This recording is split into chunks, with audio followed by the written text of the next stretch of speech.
자, 먼저 계약서를 한번 볼게요. 여러분들이 계약서를 쓰려면 항상 등기부 등본을 보고 기초로 하거든요. 왜 그러냐면 요게 나중에 소유권 이전 등기 첨부 서류잖아요. 그러니까 무조건 등기부 등본 가지고 써야지 뭐 건축물 대장 갖고 쓰고 그런 거 아니에요. 그리고 기본적으로 건축물 대장은 이 만들어지고 건축물 대장이 있다는 소리는 사용 승인을 받았다는 소리죠. 그래서 건축물 대장은 무조건 있어야 되고 건축물 대장에 나온 소유자하고 지금 그 등기부상의 소유자하고 동일해야 돼요. 이게 다르면 이제 그 시군구청에 전화를 해서 건축물 대장의 소유자를 변경시켜 달라고 해야 돼요. 왜냐면 원래 이제 등기부의 소유자가 변동이 되면 시군구청으로 이관이 되면서 거기서 건축물 대장의 소유자를 변동하게 돼 있는데 그걸 변경하지 않은 거거든요. 그래서 항상 권리관계는 등기부가 우선이고 그 다음에 이 현황은 건축물 대장이 항상 우선인데 꼭 그렇지만은 않아요. 옛날에 이제 이게 워낙 엉터리로 만들어진 거거든요. 그래서 무조건 등기사항 증명서를 가지고 우리가 이제 이 계약서를 쓴다 이렇게 보시면 되고요. 여러분들이 서류는 항상 이 모든 서류를 다 검토를 해서 이상이 있는지 없는지 꼼꼼히 체크를 해줘야 돼요. 자, 근데 이제 우리가 계약서에 제일 먼저 나오는 게 이제 부동산 표시라고 돼 있잖아요. 표시가 돼 있고 우리가 이제 계약의 종류를 많은 사람들이 이제 뭐 아파트 매매 계약서, 뭐 빌라 매매 계약서 이렇게 하는데 그게 잘못된 거예요. 왜냐하면 계약의 종류는 등기부 형태를 가지고 등기부 형태에 따라서 요게 부동산 표시 부분이 결정이 되는 거거든요. 요게. 근데 지금 우리는 뭐 아파트 매매 계약서, 단독주택 매매 계약서 뭐 이렇게 배우잖아요. 그래서 이게 잘못된 거예요. 그러니까 그 다음에 이제 나중에 그 확인 설명서도 그것도 잘못 만들어진 거예요. 왜냐하면 주거용, 비주거용 이렇게 따지면 안 되고 이게 집합 건물이냐 아니면 일반 건물이냐 이렇게 그 다음에 토지냐 그 다음에 분양권 그 다음에 입주권 이렇게. 그러니까 이 모든 것들은 부동산 표시는 요게 집합 건물이냐 아니냐 여기에 따라서 이렇게 달라질 뿐이거든요. 그러니까 만약에 요게 집합 건물이다. 그러면 아파트든 아니면 이런 집합 건물 상가든 다 동일해요. 부동산 표시하는 방법은. 집합 건물은. 근데 이게 이제 자꾸 박스로 만들어서 이게 자꾸 어려운 거예요. 그래서 물건이 하나일 때고 물건이 이제 여러 개로 이렇게 이제 구성이 돼 있을 때거든요. 그래서 요거 이제 거래 대상이에요. 거래 대상이 하나일 때 아니면 여러 개일 때. 근데 집합 건물도 똑같아요. 일반적으로는 아까 아파트가 있든 다세대 주택이 있든 그러니까 여기가 도로가 붙었느냐 안 붙었느냐 이렇게 이제 차이가 나서 빌라 같은 경우는 도로가 붙어 있어야 되거든요. 거래 대상물에. 그래서 이제 부동산 표시할 때 그것까지 표시를 해줘야 되는 부분이에요. 근데 집합 건물은 기본적으로 등기부상 이렇게 돼 있잖아요. 한동 표제부에 관한 부분이 있고, 그 다음에 대지권의 목적인 토지가 있죠. 그죠? 한동 건물의 표제부, 그죠? 항상 요 구성이 정확하게 있어야 돼요. 한동 건물의 표제부가 있고, 이 밑에 대지권의 목적인 토지가 있어요. 토지가 있어야 되고, 그 밑에 이제 전유부 표제부가 있거든요. 전유부 표제부가 있고, 그 다음에 대지권 등기가 있어야 돼요. 대지권에 관한 표시가 이렇게 있어야 되거든요. 요게 이제 등기를 할 때는 이 순서로 하거든요. 근데 우리가 이게 그 박스로 되어 있는 걸 하다 보니까 이게 이제 잘 안 되는 거예요. 그래서 원래는 이게 다 있어야 돼요. 그래서 이 중에 하나라도 없으면 그러면 반드시 문제가 있는 거예요. 근데 문제는 이제 그 다음에가 뭐냐면 대지권은 목적인 표시가 한 개일 수도 있고 요게 여러 개일 수도 있어요. 이렇게요. 그 다음에 이제 대지권의 표시가 없는 경우도 있고, 여기 이제 없는 경우도 있고, 있는 경우도 있겠죠. 있다 그러면 요게 한 개일 수도 있고, 여러 개일 수도 있어요. 이렇게. 그 다음에 대지권의 표시도 당연히 있는 경우가 있고, 없는 경우도 있겠죠. 그러니까 이런 것들은 확인 설명을 해주는 거예요. 그러니까 등기부를 보고 이상이 있는지 없는지부터 항상 체크를 해봐야 돼요. 집합 건물에서는 무조건 도로가 매매에 포함되느냐 안 되느냐부터 항상 따져주고, 두 번째는 이 등기부를 보고 문제가 있는지 없는지부터 체크를 해주고, 문제가 있으면 그게 왜 생겼는지 체크를 해줘야 돼요. 이게 이제 집합 건물의 기본 형태예요. 자, 대지권은요. 대지권은 당연히 대지권의 종류하고 대지권 비율이 나오죠. 근데 이 그 대지권의 목적인 토지가 여러 개 표시로 돼 있다 보니까 대지권 비율이 이게 각 필지마다 대지권 등기가 돼 있는 경우가 있고, 그 다음에 이제 특정 부분의 대지권이 이렇게 안 분된 경우도 있고, 되게 다양한 형태로 존재를 해요. 그래서 여기서 대지권의 목적인 토지 표시가 없다. 이게 이제 많죠. 아파트인데 한동 건물의 표제부하고 전유부 표제부는 있는데 대지권의 목적인 토지가 없는 거예요. 그러면 이럴 때는 반드시 토지 등기부를 발급받아야 되거든요. 이렇게. 없을 때는, 왜냐면 아까 그 집합 건물에서 대지는 종물이다 그랬죠. 그러니까 별도로 표시를 안 해도 되는데, 이게 없을 때는 토지 등기부가 별도로 있게 되는 거고, 이걸 발급을 받아서 여기 토지 부분을 다시 표시해 줘야 돼. 그러니까 물건이 두 개가 되는 거예요. 쉽게 말하면. 그래서 표시를 해줄 때 항상 이 부동산 표시는 여러분들이 그냥 그 등기부를 보고 기재를 해준다. 두 번째, 요게 이제 오늘 단독주택인데, 단독주택 형태는 당연히 토지 등기부하고 건물 등기부가 이렇게 따로 있겠죠. 근데 이게 한 개일 수도 있고 여러 개일 수도 있어요. 요거 한 개일 수도 있고 요거 여러 개일 수도 있어요. 존재하는 형태가, 그죠? 우리 시골집에 땅 여러 필지에 건물 여러 개일 수도 있잖아, 그죠? 그러니까 되게 복잡한데 항상 표시를 할 때는 토지부터 먼저 하는 거예요. 그래서 표시에다가 소재, 지번, 지목, 면적까지 이렇게 쓰는 거예요. 자, 그러니까 등기부 한번 볼게요.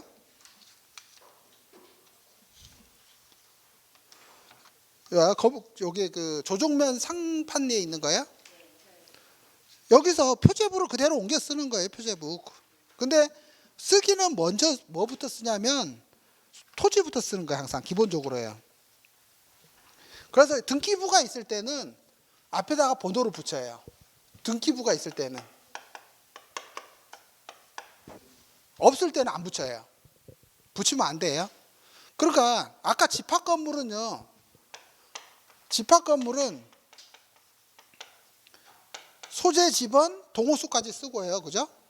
대지권 쓸 때는 번호를 안 붙여요. 대지권 쓸 때는 번호를 안 붙이는 거예요. 그러니까 번호를 붙인다는 것은 이게 독립된 하나의 물건일 때만 붙인다. 즉 등기부가 있을 때만 붙인다. 이렇게 이해를 하시면 돼요. 자, 그러면 만약에 토지가 두 개다. 그러면 요 밑에다가 다시 쓰면 되겠죠. 이렇게. 그래서 등기부를 보고 그 표제부에 있는 거 그대로 쓰시면 돼요. 뭐 경기도 가평군 조정면 상판리 2-3, 지목은 대, 면적은 450제곱미터. 이건 누구나 다 쓸 수 있겠죠, 그죠? 그냥 이렇게 써주는 거예요. 토지가 여러 개면 똑같이 이렇게 계속 쓰는 거예요. 아까 도로 지분도 있잖아요. 그러면 그냥 다 쓰는 거야. 그러니까 부동산 표시는 매매 목적물을 범위하고 상관없이 무조건 다 쓰는 거예요. 전부 다 표시하는 거예요. 부동산 표시에는. 그러니까 내가 이 토지의 일부를 팔고 싶다. 그래도 부동산 표시는 다 쓰는 거예요.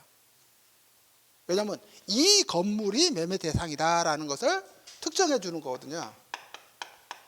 매매 대상을 이렇게 특정해 주는 범위가 있기 때문에 항상 이 전부를 쓴다. 만약에 내가 이 지분 2분의 1을 팔고 싶어. 그러면 지금 450이잖아요. 그죠? 지분 반을 팔고 싶다고 225를 쓰면 안 되지. 아시겠어요? 그렇게 쓰는 거 아니에요? 무조건 전체를 표시해 준다. 전체를. 그러면 나중에 뭐가 있어야 되겠어요? 처분할 범위. 그죠? 그걸 표시를 해줘야 되거든요. 그래서 이 건물 밑에는, 여기 원래 밑에는 뭐가 들어가야 되냐면 이전할 범위 또는 지분, 이렇게 표시하는 게 항상 붙어 있어야 돼요, 원래는. 이게. 근데 이게 없으면 전부 다 넘기는 거예요. 일부를 넘길 때는 꼭 요 표시가 이렇게 따라 붙는 거예요, 물건 뒤에요. 이전할 범위, 지분. 여기 써주는 건 뭐냐면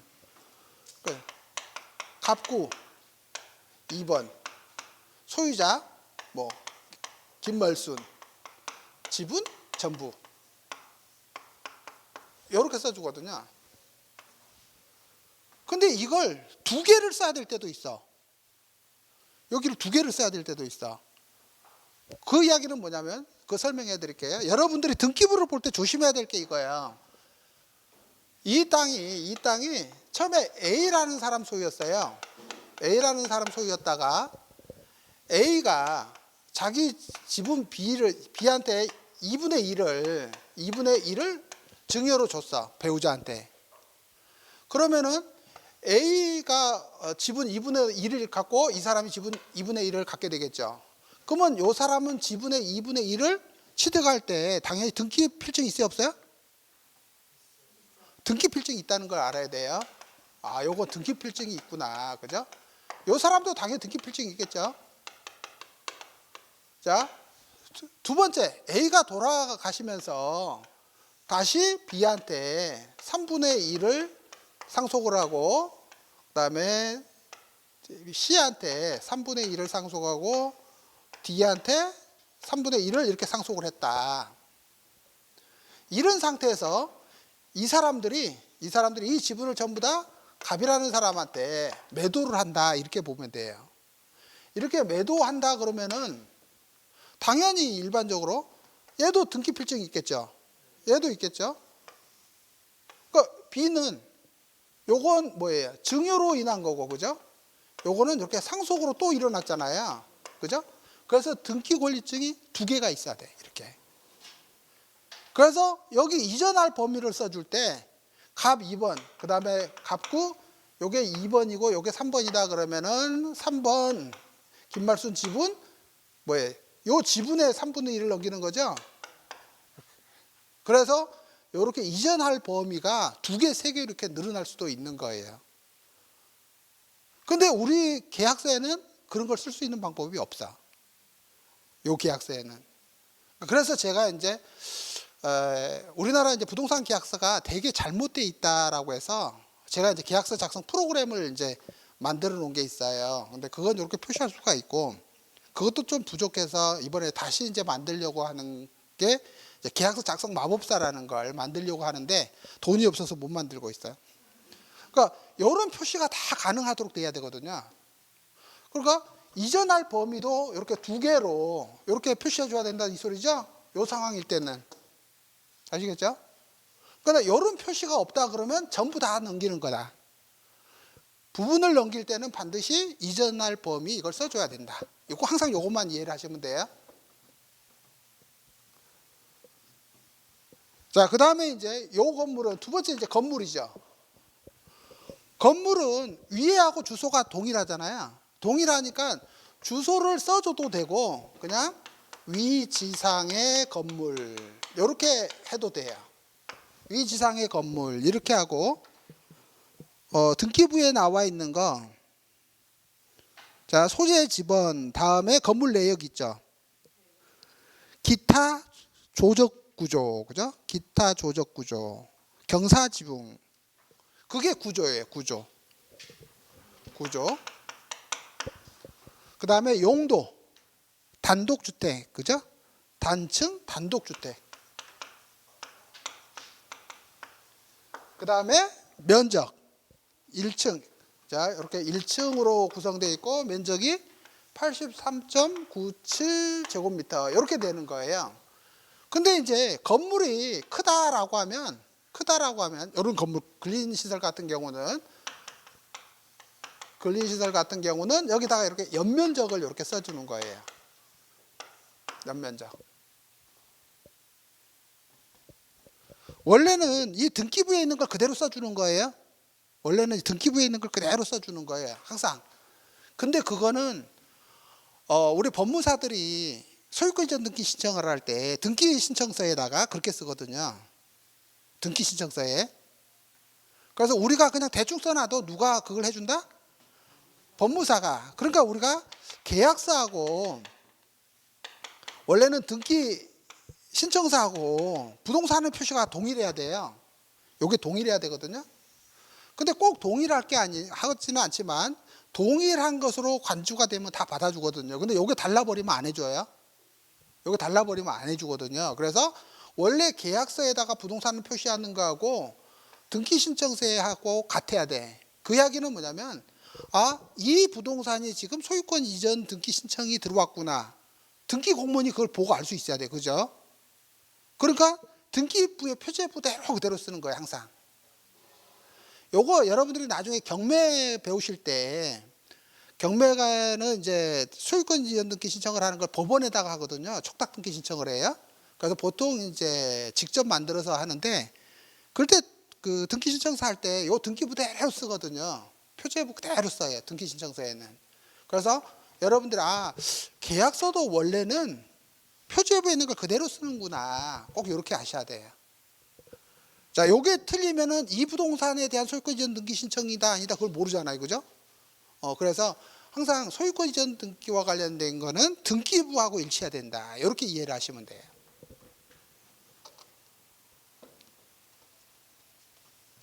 자, 다시 요약해 드릴게요. 가장 일반적인 거 1토지에 1건물이 있는 경우. 그죠? 요거는 번호 1번 토지 소재 지번 지목 면적 이렇게 쓴다. 그다음에 2 위지상의 건물 그다음에 구조 용도 연면적 쓴다. 요게 이제 층별 면적으로도 이렇게 이제 써도 돼요. 등기부에 있는 대로 기본적으로 쓴다. 그래서 연면적 때문에 건축물 대장을 자꾸 보는 거예요. 건축물 대장으로 연면적이 나오니까.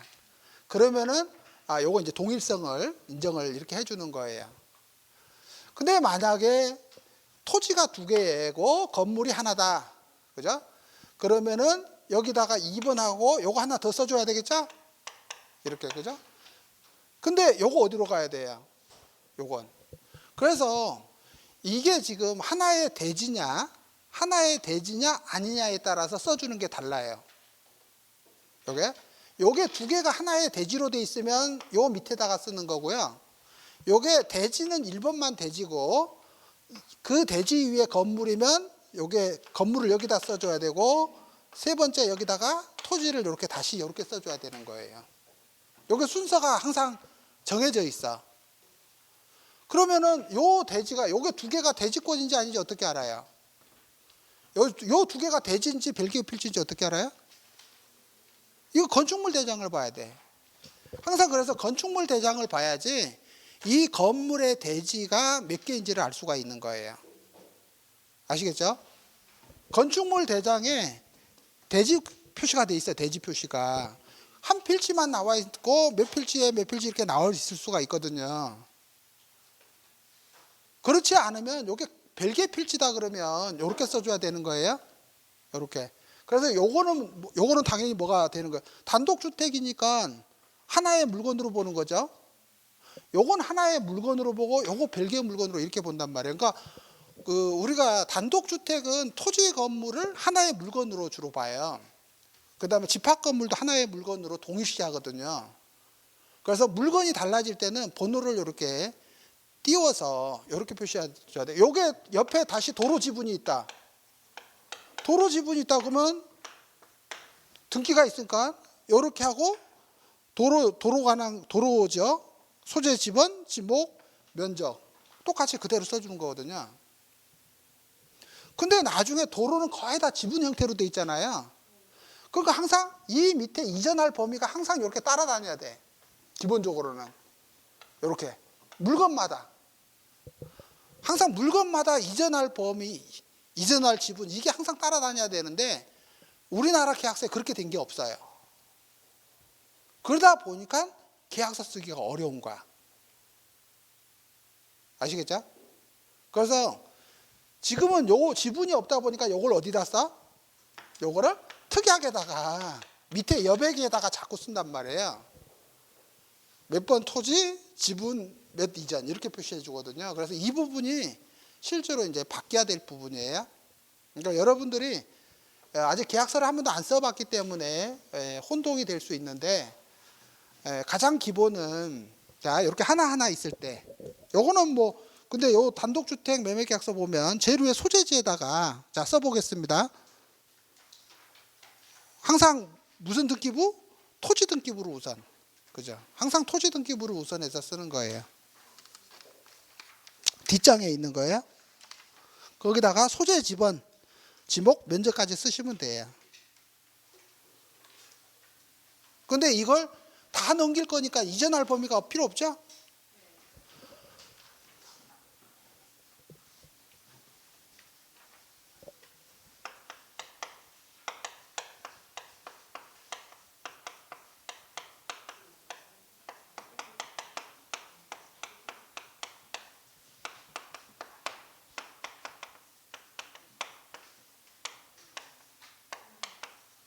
항상 이렇게 되는 거예요. 이전할 범위가 표시가 안 됐으면 전부 보는 거예요. 전부. 이 이야기는 내가 지분 2분의 1을 갖고 있는 사람이 넘길 때도 표시를 안 하면 지분 전부가 넘어가는 거예요. 항상. 그러니까 아까 A가 여기죠. A가 B한테 이렇게 이제 넘겼다고 할 때 B가 팔 거예요. B가 쉽게 말하면 D한테 증여를 할 거예요. B가 증여를 할 거예요. 그럼 부동산 표시를 할 때는 당연히 이 사람이 그냥 소재 지번 여기요 소재 지번 다 쓰고 아무 소리 안 하면 B의 지분이 다 넘어가는 거예요. B의 지분이 다 넘어가는 거예요. 근데 일반적으로는 이제 등기를 할 때 법무사가 이제 못 모르고 다 넘기니까 그냥 등기 접수를 하려고 받다 보면 등기 필증이 2개 있어야 되는데 없죠. 이런 일이 이제 벌어지는 거예요. 그러니까 표시를 안 하면 다 넘기는 거다. 요 사람한테 자기 지분의 2분의 1만 넘길 거예요. 그럴 때도 부동산 표시는 다 해주는 거예요. 부동산 표시는 다 해주고 그 밑에 이전할 범위가 달라지죠. 이전할 범위 또는 이렇게 지분이라고 해가지고 자 갑구 뭐 4번 등기 소유자 누구 이전할 범위 뭐예요? 자기 지분 중에 일부니까 여기서 지분의 2분의 1 이렇게 쓸 수도 있고, 그죠? 이렇게 쓸 수도 있고 면적으로 쓸 수도 있어요. 여기가 면적으로 이렇게 100제곱미터가 나왔으면 당연히 뭐예요? 100제곱미터 중 50제곱미터 이렇게들 표시를 하는 거거든요. 그래서 지분으로 돼 있을 수도 있고 이렇게 면적으로도 될 수 있기 때문에 여러분들이 이 부분은 항상 등기부를 보고 그대로 표시를 해주면 돼요.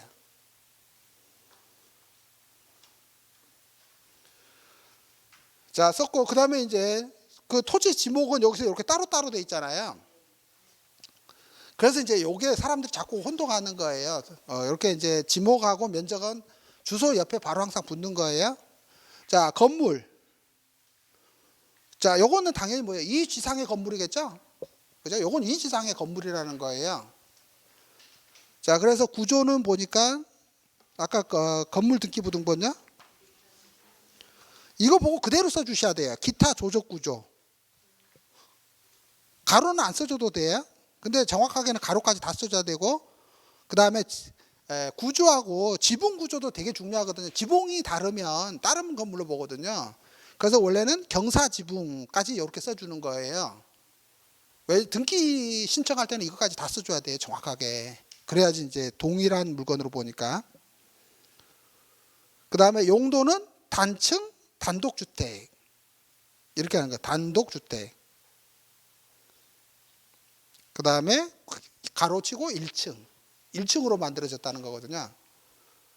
그 다음에 전체 면적이 이제 83.97제곱미터. 그걸 연면적에다가 이렇게 써주는 거예요. 그래서 이제 집합 건물 같은 경우는 전용 면적까지만 써주는 거고요. 그 그다음에 요거 단독주택 이런 것들은 연면적으로 이렇게 표시를 해주고요. 그러면 이제 법무사가 알아서 해요. 이 부분은 쓰는 건 어렵지가 않죠. 자, 아무런 표시가 없으니까 뭐예요? 전부 이전하는 거예요. 전부 이전하는 거예요. 자, 두 번째는요. 두 번째는 이제 매도인과 매수인 권리 변동의 주체를 쓰는 거예요. 근데 여기는 구별이 없잖아요. 제일 밑에 이제 매도인과 매수인이 돼 있어요. 그래서 이제 그 부분을 써야 돼요. 자, 그래서 1. 매도인.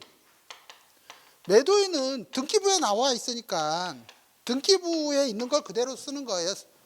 등기부에 나와 있는 이름, 그 다음에 주민번호.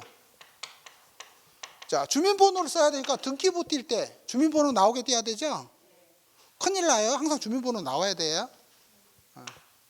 그 다음에 주소까지 이렇게 써주거든요. 이건 권리 변동의 주체를 쓰는 부분이기 때문에 등기부에 나와 있는 대로 그대로 쓰는 거예요. 원래는 요거에. 자, 그러니까 여기는 등기부를 보니까 아무런 문제가 없어요. 왜냐면 등기부에 있는 대로 쓸 거니까. 근데 두 번째 이제 매수인. 자, 매수인을 쓸 때는 이게 이제 지금부터 이게 달라요. 자, 매수인은 기본적으로 뭐가 있어야 돼요? 권리 능력이 있어야 돼요. 항상 요거부터 체크해 줘야 돼요. 매수인은 권리 능력이 있어야 되는데 여기는 권리 능력은 뭐예요? 소유권에 관한 권리 능력이고 요게 등기를 할 수가 있어야 되니까 등기 능력이 있어야 되는 거예요. 요게. 그러니까 내가 농지를 살려고 하는데 농업인이 아니야. 그러면 등기가 그 농지 취득 자격증명을 발급 못 받아. 그러면 등기를 할 수가 없잖아요. 그죠? 그래서 여러분들이 민법에서 배웠던 권리 능력이 매수인 측에만 항상 필요한 거예요. 이렇게 매수인. 자, 그래서 권리 능력을 체크해 줄 거예요. 자, 1. 개인, 2. 법인, 3. 비법인 사단, 4. 조합. 요게 한 사람일 때예요. 한 사람일 때. 요게 여러 사람일 때도 있겠죠. 여러 사람이라는 소리는 요게 공동으로 공동 매수를 한다는 소리고, 그죠? 공동 매수를 한다는 소리거든요. 그러니까 여러 사람일 때는 당연히 뭘 해줘야 되겠어요? 지분 표시를 해줘야 되겠죠. 요거는 공유, 그죠? 공유. 그 다음에 공유 말고 합의도 있겠지, 합의요, 그죠? 요게 합의거든요. 합의. 합의할 때도 공동 매수를 하는데 공동 매수를 할 때 이게 공동 소유인지 합의인지 정확하게 표시해 줘야 되거든요. 그래서 합의일 때는 똑같이 공동 매수인데 지분 표시가 없어요. 요거는 지분 표시가 없고 합의 표시를 해주는 거예요. 합의자라고 이렇게 옆에다 써주는 거예요. 매수인 옆에다가 합의자 이렇게 써주는 거예요. 합의일 때는요. 그래서 우리가 이제 요 조합이라는 건요, 공동 사업, 동업 할 때 주로 여기 이제 조합체거든요. 그러니까 이런 거예요. 갑이라는 사람의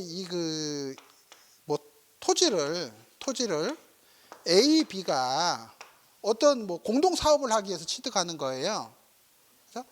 그럴 때는 이 둘 사이에는 첫 번째 뭐가 있어야 되냐면 동업계약서가 있어야 되겠죠.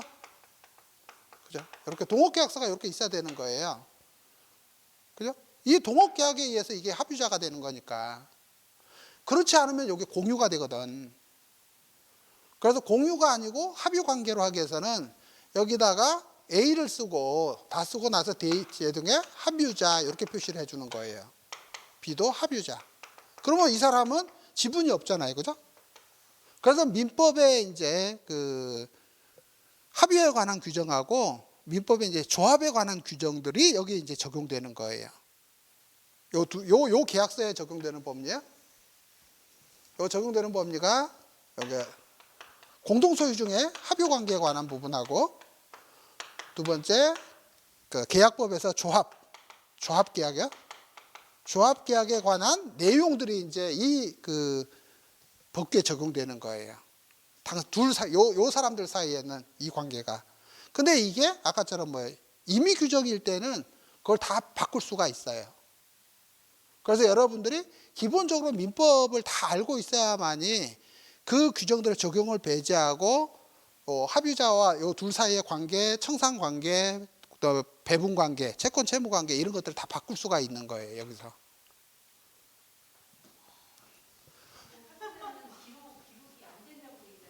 뭐가요? 요건 계약이니까 지금 계약서잖아요. 그죠? 등기 신청할 때 등기부 뒤에 이렇게 붙어 있어요. 소유자 뒤에 꼭 소유자 이름 뒤에 이렇게 붙어 있어요. 합의자는. 그래서 이제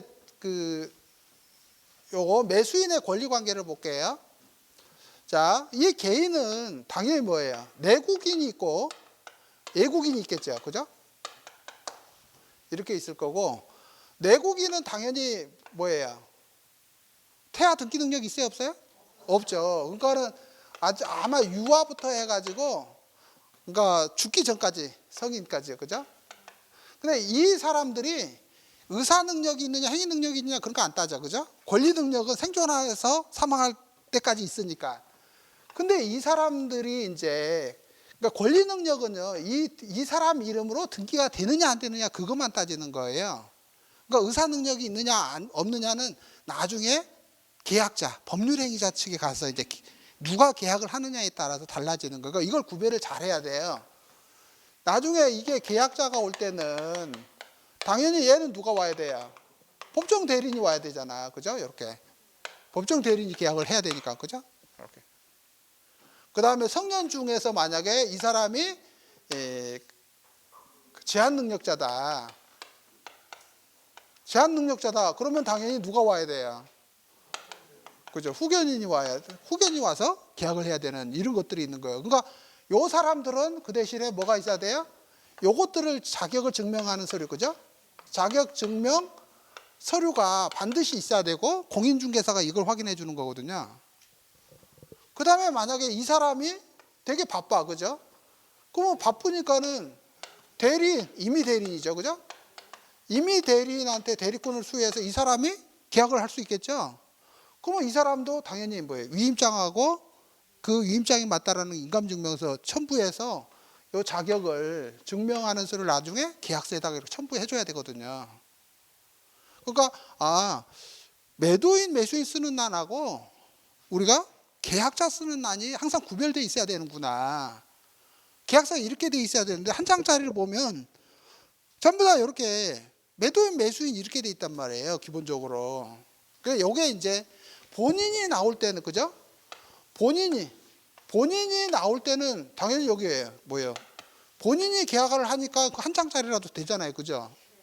근데 본인이 아닌 다른 사람이 나올 때는 이게 항상 구별되어 있어야 되는데 이게 구별되어 있지 않다. 이것만 여러분들이 잘 구별하시면 돼요. 자, 그래서 항상 이 개인이 매수자일 때는 이 사람이 매매일 때는 소유권을 취득할 수 있는지 없는지 그거부터 꼭 체크를 해줘야 돼요. 자, 그 다음에 애국인이 본인이 왔을 때도 아무런 제한 없잖아요. 본인이 오면 아무런 필요가 없어요. 그죠? 이 애국인이 준비해야 될 서류는 뭐예요?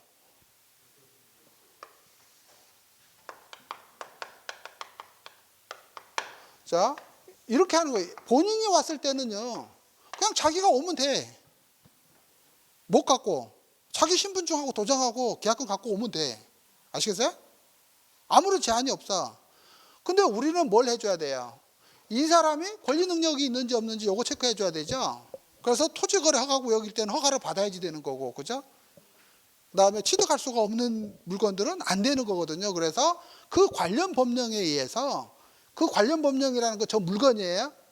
그러니까 부동산의 이 물건에 의해서 이 사람들의 권리 능력이 결정되기 때문에 항상 이 물건과 관련 법령, 요걸 항상 여러분들이 이해를 하고 있어야 돼. 그러니까 쉽게 말하면 농지다. 그건 농지법이에요. 그죠? 농지법에는 취득할 수 없는 사람들이 쭉 나오잖아. 그럼 그 사람은 매수자가 될 수가 없는 거예요. 아시겠죠? 자, 그래서 본인이 나올 때는 아무도 필요가 없어. 그죠?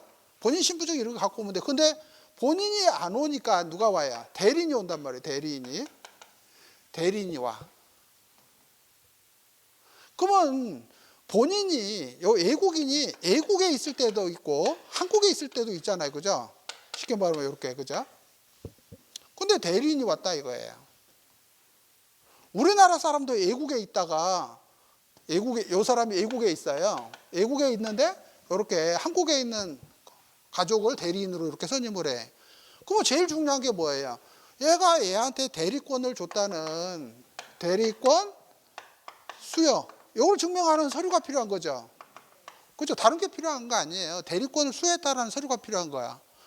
그런데 이 대리권 수여를 할 때 무조건 위임장이잖아요. 위임장. 근데 위임장을 누가 작성했는지를 모르잖아. 그죠? 그래서 외국에서는 이 대리권을 작성을 할 때 영사관이라든지 대서관이라든지 제외 공간에 가서 있는 서류를 가지고 위임장을 작성해야 돼요. 그 이야기는 뭐냐면 되게 어려운 건데 대리권을 준 이 사람이 본인이 맞는지 안 맞는지를 확인해 줘야 되거든요. 왜냐면 엉뚱한 사람이 와갖고 나 대리권 수여해버리면 어떡해. 그래서 대리권에서는 제일 중요한 게 뭐냐면 이 본인, 대리권을 수여한 이 본인이 이 물건의 소유자냐 아니냐. 이걸 꼭 반드시 확인해야 되죠. 아까. 그렇잖아요. 그걸 확인이 안 되면 외국에 있다가 자기 신분증 기재해갖고 대리권 수여해버리면 안 되잖아요. 그래서 관공서에서 그 본인 여부를 확인하는 거예요. 이렇게. 이게 핵심이에요. 외국에서 쓰는 모든 위임장은 관공서에서 그 사람이 본인 여부를 꼭 확인을 해요. 그리고 본인의 의사에서 대리권을 줬다라는 것을 관공서가 도장을 딱 찍어줘. 그걸 처분위임장이다라고 하는 거예요. 일반적으로. 그래서 우리가 등기 신청할 때 본인이 해외에 있을 때 처분위임장 달라고 하는 거잖아요. 그 이야기야. 처분위임장이라는 것은 관공서에서 대리권을 수여하는 사람이 그 물건의 소유자 본인이라는 것을 직접 확인하고 날인해 준 위임장을 말하는 거예요. 그러니까 항상 위임장에서 제일 중요한 게 뭐냐면 우리나라 위임장 볼게요. 누가 작성했냐 이거예요. 누가 작성했냐. 이게 제일 중요하거든요. 누가 작성했냐. 위임장 왔어. 위임장 그 위임인에다가 본인 했어.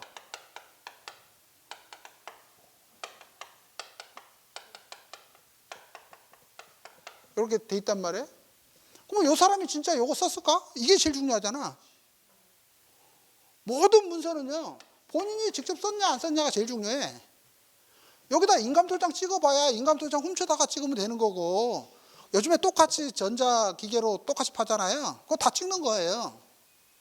위변조가 똑같아. 그러니까 이 사람이 요거 줬는지 안 줬는지가 중요한 거예요. 그러니까 이 사람이 요거 썼다라고 입증하기 위해서 뭘 붙이는 거예요, 여기다가. 그죠? 그래서 인감증명서가 붙는 거예요. 여기다 인감도장을 찍고 인감증명서를 이렇게 첨부하는 거예요. 그러니까 인감증명서는 반드시 본인 발급해야 되겠죠. 그 다음에 요 두 개 문서가 따로 돌면 안 되겠지. 그렇잖아요. 요거 작성할 때 요거 띄었으니까 요 두 개는 이렇게 간인이 항상 이렇게 돼 있어야 되는 거예요. 이게 필수야. 그 다음에 요 위임에 있는 용도하고 요 용도가 같아야 되겠지. 그래서 인감증명을 발급을 할 때 여기다가 부동산까지 쓰고 그걸 매매용 항상 그렇게까지 발급해 가지고 오라고 하는 거예요. 이게 매도용 인감증명서하고 달라. 매도용 인감증명서는 소유권 이전등기 신청할 때 첨부하는 서류지만 이건 계약용이거든요. 그래서 우리나라에서 제일 중요한 게 인감증명서예요. 본인 발급 인감증명서. 그러니까 인감증명서에는 반드시 뭐가 있어야 된다? 용도가 있어야 되고 용도가 있어야 되고 반드시 간인이 돼 있어 갖고 요게 처리돼 있어야 되겠죠. 그래야지 이 위임장 네가 작성한 거 맞네 이렇게 나오는 거거든요. 근데 요게 떨어져서 굴러다니니까 그래서 집에 있는 위임장 들고 와갖고 막 팔아먹고 하는 거잖아요. 절대 그런 거 갖고 거래를 하시면 안 돼. 그래서 이제 우리나라 뭐 인감증명제도 뭐 무용론이 나온 거잖아요. 그러고 요거 대신 뭘로 바꿨다? 요거 대신 뭘로? 본인 서명 사실 확인서.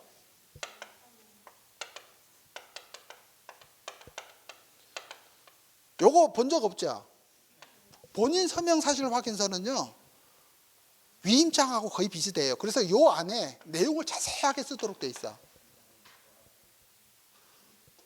아주 자세하게 쓰게끔 돼 있어요. 그래서 여러분들이 여기 본인 서명 사실 확인서 내용은 충실하게 기재를 해야 돼요. 그럴 때는 위임장이 필요가 없이 그냥 요것만 하면 되겠죠?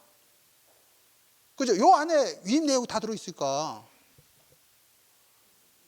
그러니까 정부가 아까 인감증명세 제도가 어떤 용도에 쓰는지를 몰라가지고 저는 제가 뭔 주장을 했냐면 위임장 요거 잘못됐으니까 관인 위임장을 만들자. 저는 이렇게 주장을 했거든요. 아까 처분 위임장처럼 모든 위임은 관공서에 가서 위임을 하고 거기서 도장을 찍어라. 왜? 관공서에 가면 요 지문 인식이 되니까 그 사람이 무엇을 할 건지 위임하는 내용이 정확하잖아요. 그래서 관인 위임장을 만들자 이렇게 주장을 했거든요. 그러면 되잖아. 그랬더니 정부가 뭘 만들었어요? 본인 서명사실 확인서를 만든 거야. 제가 요 관인 위임장 굉장히 오래전부터 주장했거든요. 왜? 해외 관공서 도장에 찍힌 위임장은 무조건 다 인정을 해주면서 우리나라에는 그런 걸 도입을 못하느냐 이렇게 했더니 사실 본인 서명 사실 확인서라는 걸 만들어 갖고 도장 대신 뭐예요? 서명으로 해놓은 거야. 근데 이것도 아까 지문 인식을 하고 난 다음에 발급을 해주고 관인이 찍히잖아요. 그래서 가장 확실한 거예요. 그래서 인감증명서가 없다라고 그러면 본인 서명 사실 확인서로 가져오라 그래야 돼. 그 대신에 안에 있는 내용을 자세하게 기재를 해야 돼. 그러니까 이게 이제 실무에서 되게 중요한 거예요.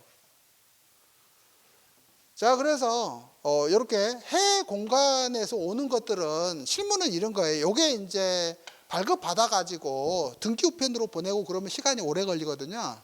그래서 그러지 말고 이것을 사진을 찍어서 바로 보내주고 다시 주고 나중에 서류 오면 그걸 첨부하도록 이렇게 해도 돼요.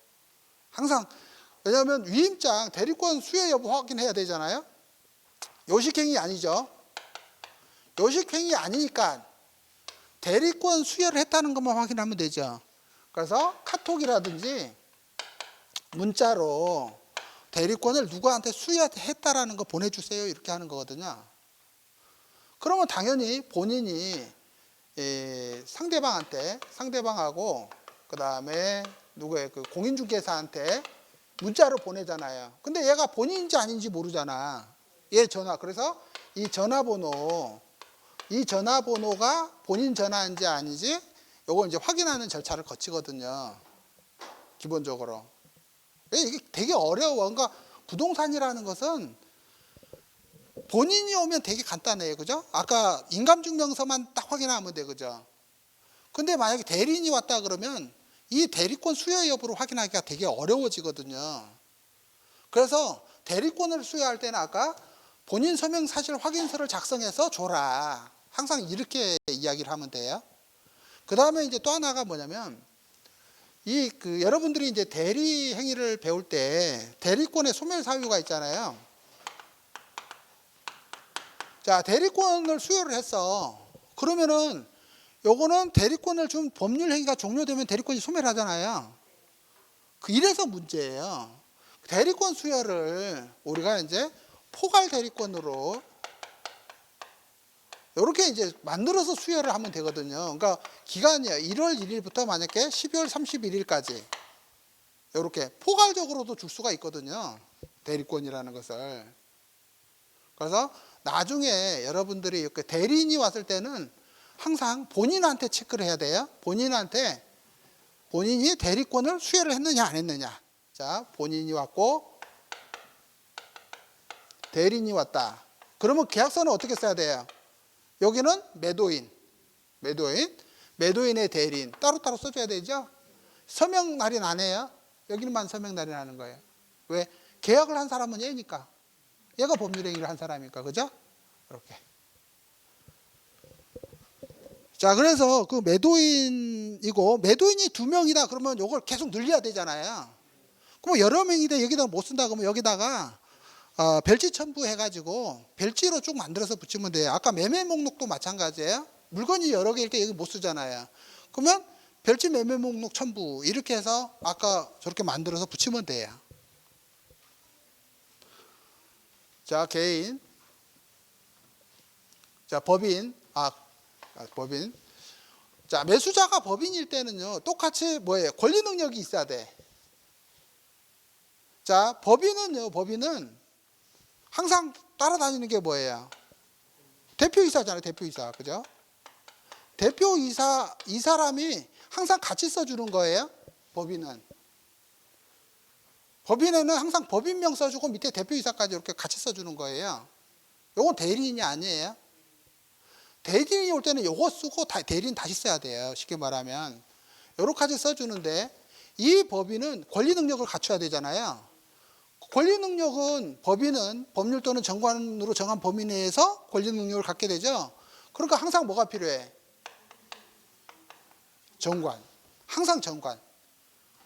그죠? 법인은 항상 정관이 필요하고, 그 다음에 이 법인은 우리 개인처럼 법인 등기부등본이 있겠죠?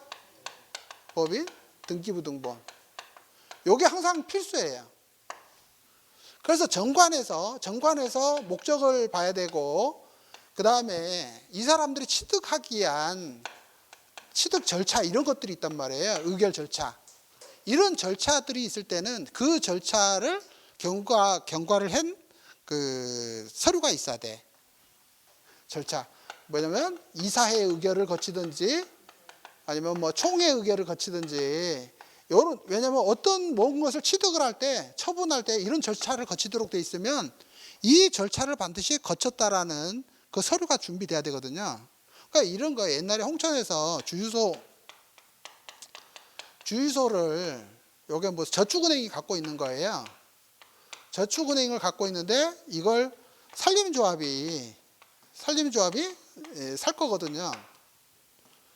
그러면은 볼게요. 저축은행은 법인이잖아요. 법인인데 자기 앞으로 주유소인데 자기 앞으로 소유권이 돼 있는 거예요. 그러니까 요거는 저축은행이 기본적으로는 이 주유소는 사업 목적이 없기 때문에 등기 능력이 없거든요. 근데 이게 담보로 취득한 물건이기 때문에 이게 자기 앞으로 등기가 된 거예요. 그러니까 여러분들이 이렇게 매도인은 등기가 돼 있다 그러면 어떤 원인에 의해서는 다 취득한 거예요. 그러니까 이걸 처분해야 되잖아요. 처분할 때 항상 누구만 본다?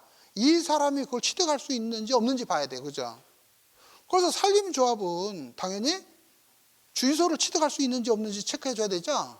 그래서 정관의 목적을 봐야 된단 말이에요. 그 정관의 목적에 보니까 주유소 취득하도록 돼 있어. 왜? 산림조합을 운영하다 보니까 산에 막 그 경운기라든지 뭐 트럭이라든지 오르락내리락 해야 되잖아요. 그래서 주유소를 가질 수 있도록 돼 있단 말이에요, 이게. 그러니까 문제는 없죠.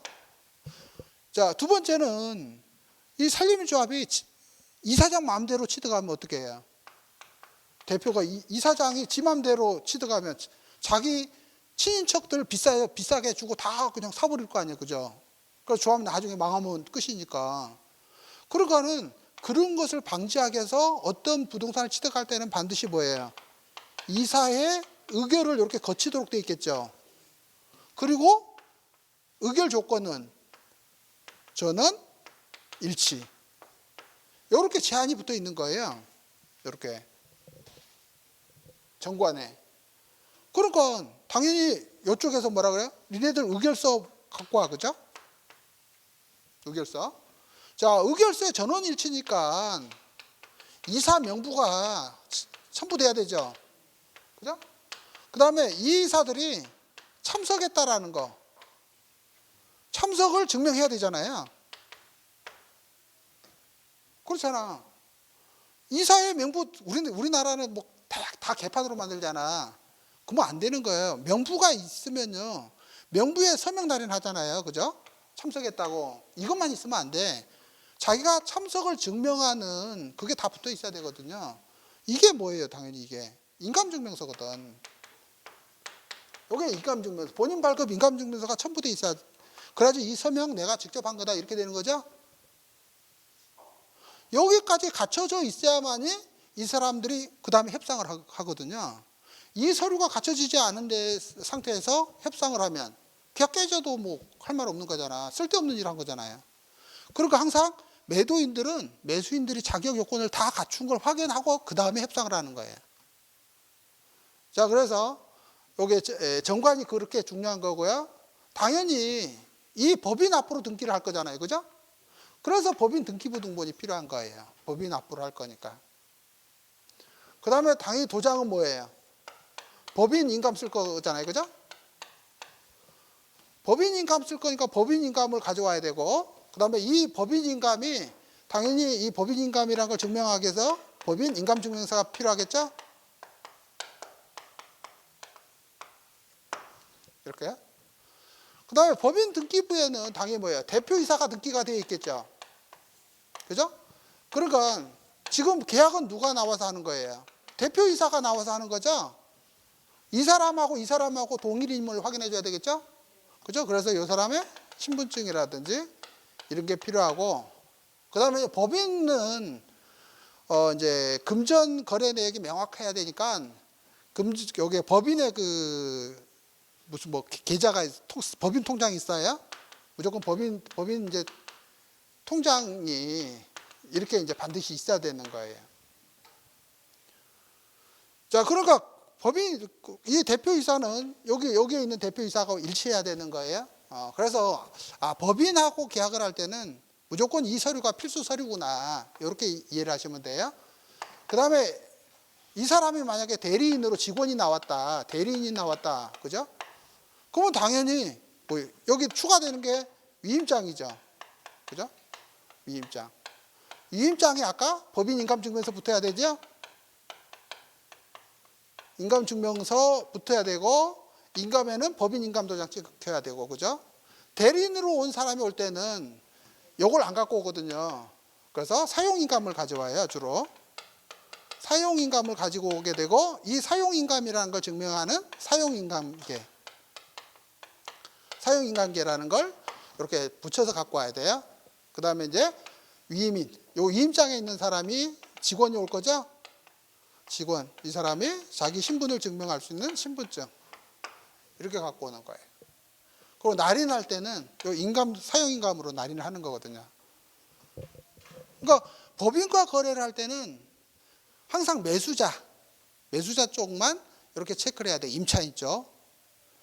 근데 이제 임대차에는 이게 좀 달라요. 임대차일 때는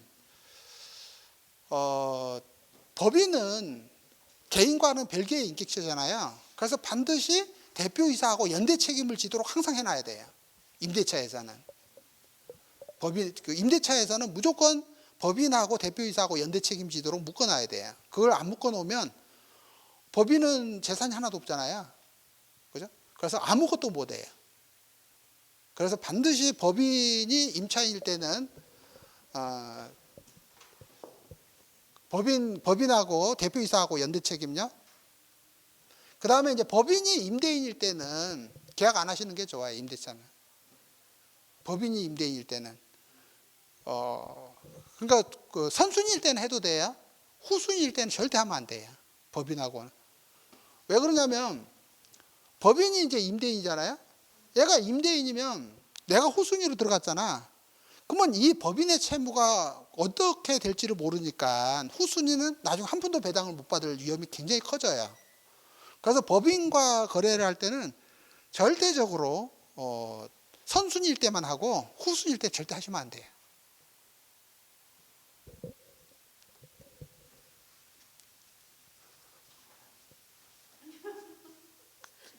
자, 왜요? 자, 비법인 사단. 비법인 사단은 우리가 종중교회 이런 걸 말해요. 그러면 요 사람들이 매도인이다. 그러면 상관없죠. 왜? 등기부에 이렇게 돼 있으니까. 그래서 공공교회 이렇게 돼 있는 거예요. 공공교회 담임목사 땡땡땡 이렇게 돼 있을 수도 있고, 밀양박씨 무슨 종중, 그 다음에 관리인 공공공 이렇게들 돼 있어요. 그리고 뒤에 요 번호가 붙어 있어. 요게 이제 그 비법인 사단일 때는 다 이렇게 돼 있거든요. 그래서 뒤에 있는 이 번호가 뭐냐면 부동산 등기용 등록번호예요. 부동산 등기용 등록번호 다라고 아시면 돼요. 요 뒤에 있는 게. 그러니까 우리가 이제 고유번호 받는 거하고 달라요. 그러니까 우리가 이제 유치원 같은 경우는 우리가 사업자 등록번호를 받는 게 아니라 고유번호증을 받아요. 우리가 이제 지역주택조합이라든지 아니면 이제 재개발 이렇게 추진이 만들 때 임시단체 설립을 하잖아요. 그럴 때는 고유번호를 받아요. 요건 부동산 등기용 등록번호하고 다른 거예요. 고유번호하고.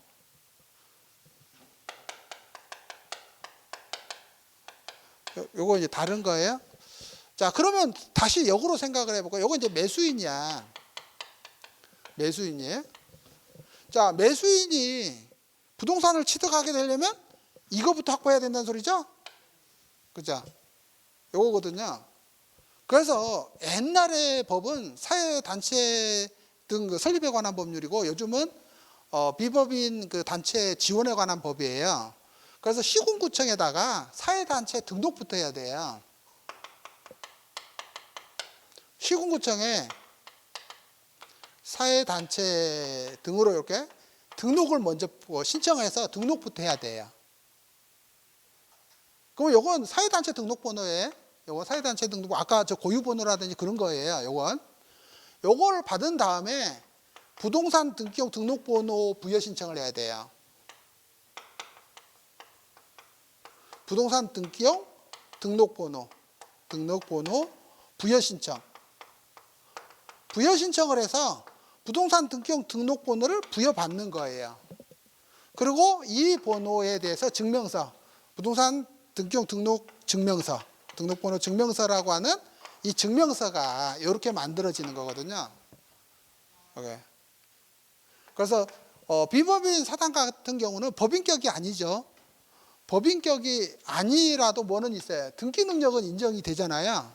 그래서 등기 능력을 할 때는 이렇게 부동산 등기용 등록번호라는 게 필요하다. 그래서 요 받는 절차가 있구나. 요걸 이해를 하시면 돼요. 이 부분요.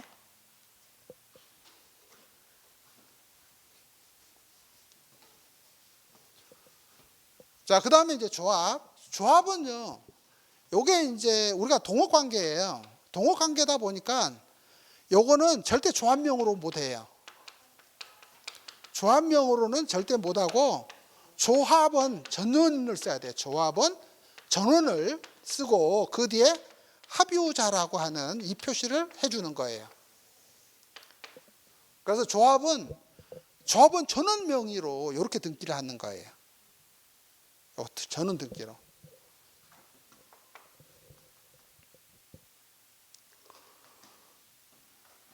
자, 그 다음에 다섯 번째가 이제 우리가 신탁. 요 신탁은 매도인 기준이에요. 매도인으로 봤더니 등기부 등본에 신탁이 되어 있더라, 그 이야기거든요. 그러면 그 이야기는 뭐냐면 실제 소유자가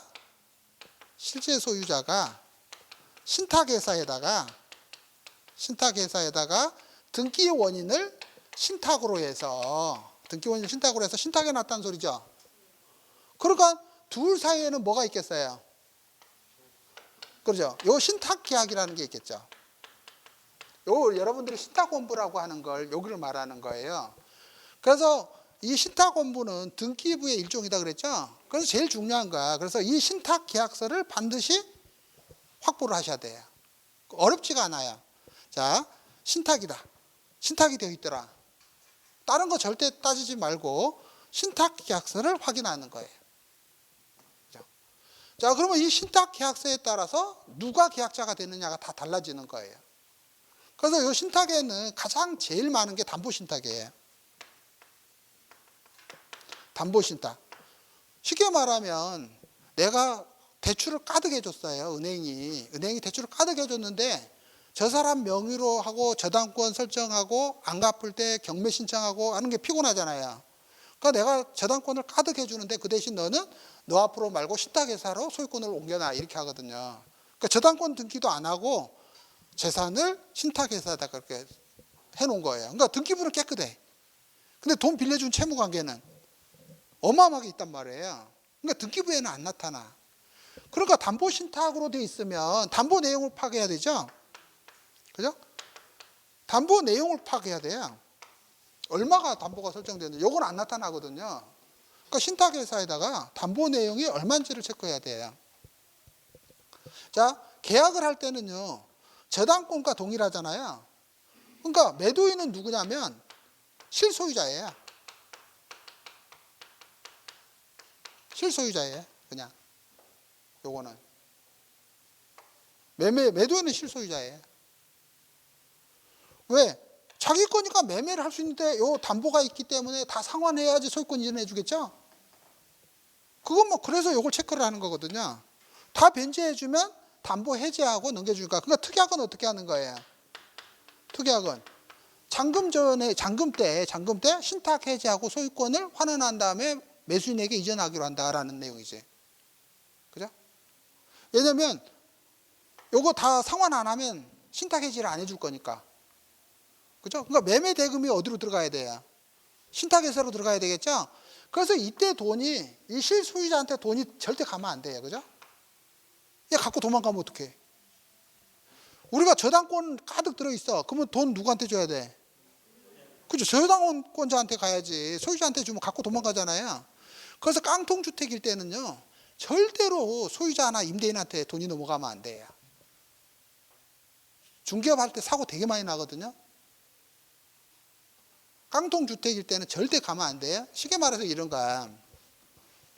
아파트인데 10억이에요. 자, 저당권하고 보증금하고 합하니까 9억 5천이야. 그래도 5천 정도는 남아야지 팔지, 그죠? 이렇게. 그러면 A하고 B하고 매매 계약을 해요, 1. 매매 계약을 하면 당연히 계약금 어떻게 해야 돼요? 10억에 매매를 했는데 계약금 1억 어떻게 해야 돼? 매도인한테 주면 고맙다 하고 갖고 도망갈 거 아니야. 그죠? 가면 안 되는 거예요. 공인중개사한테 보관하기로 하고 그 다음에 계약금이 지급된 것을 항상 그렇게 처리해 줘야 돼요. 그죠? 나중에 지급 안 받았다 우기잖아. 그러니까 공인중개사한테 보관하기로 하고 보관한 때는 계약금은 전부 지급된 것으로 간주한다. 그런 내용들을 써줘야 되는 거야, 계약서에. 왜? 그런 거 안 쓰면 나중에 안 받았다고 우길 거니까. 그러니까 여러분들이 어떤 특약을 잘 쓰고 내용을 못 쓰고 이런 거는 그 상황에 맞게끔 다 이렇게 표시를 해줘야 된다는 거거든요. 자, 그래서 절대 가면 안 된다 이 소리죠. 두 번째, 그러면 임대차 계약을 할 거예요. 임대차, 전세 계약을 할 거야. 똑같이 뭐 9억 5천에. 이것도 여기로 가면요. 갖고 도망갈 거 아니야. 그죠? 여기로 가야 되겠죠? 항상 여기로. 아시겠죠? 여기로 가든지 공인중개사가 갖고 있어야지. 그죠? 절대 여기로 가면 안 된다고요. 도망가는 사람이 너무 많아요. 근데 이 사람들이 그거 안 주면 계약 안 한대. 필요 없어요. 그러니까 아까 계약을 하되 계약서 내용에다가 자세히 잘 써야 돼요. 보관은 누구한테 맡기기로 하고 거기가 보관이 된 때 지급된 것으로 간주한다. 이렇게 해놔야 되겠죠. 안 받았다고 계약 무효라고 막 우기거든. 요거 도망간 사람 진짜 많아요.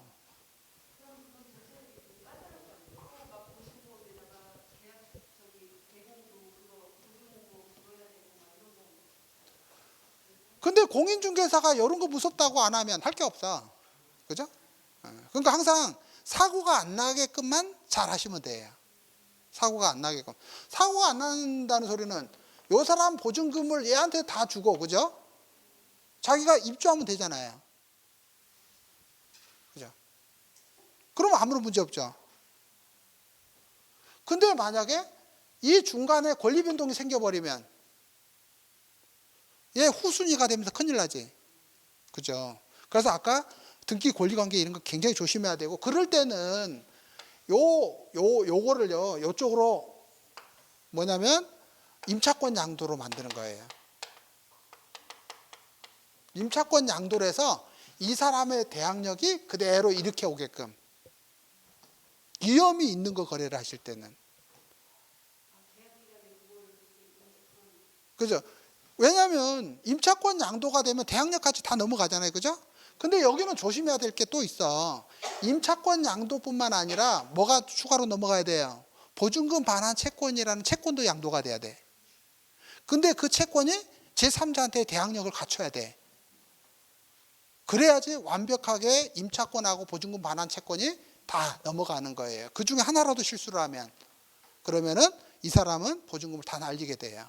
그래서 일반 사람들이 이런 걸 무서워서 못 하는 거야. 근데 되게 간단해. 그러니까 여러분들이 민법에서 배웠던 실력만 있으면 다 할 수가 있어요. 근데 그걸 실무에 사용하지를 못할 뿐이야. 아시겠죠? 자, 담보신탁은 뭐다? 저당권이다. 이렇게 이해를 하시면 돼요. 그러니까 계약자는 항상 누구다? 실소유자다. 이렇게 이해를 하시면 돼요. 그러면 여기서 내가 임대차 계약을 할 거예요. 그러면 특약이 뭐예요? 임대차 계약을 할 거예요. 얘가 1순위잖아. 그죠? 얘 후순위 되잖아. 큰일이지. 이런 계약 안 할 거 아니에요.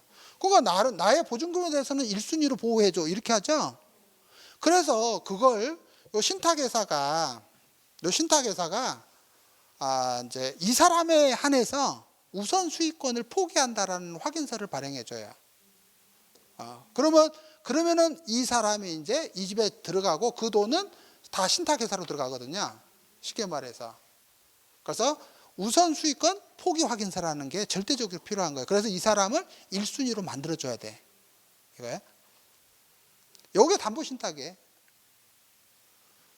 그러니까 항상 여러분들이 이렇게 어떤 신탁이 나오면, 저는 지금 강의를 하니까 이거 매매하고 쉽게 말하면 임대차 계약을 할 때 어떻게 해야 되느냐 이런 거거든요. 그래서 계약의 당사자가 누구고, 그 다음에 어떤 조치를 취해야 되는지 이렇게 이제 정리를 하는 거거든요.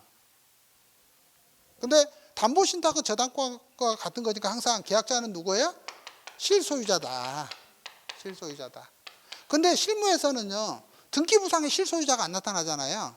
나타난 경우도 있고 안 나타나는 경우도 있어요.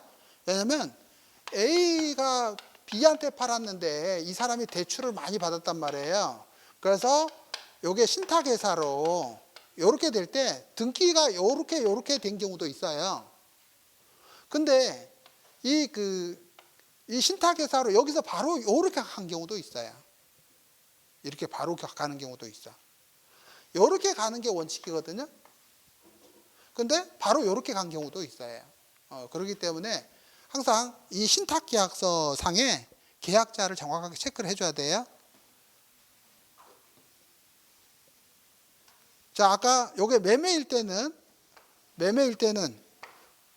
특약으로 잔금 때 신탁계약을 해지하고, 그 다음에 매수자에게 소유권을 이전하기로 한다. 이렇게 하는 거고, 그죠?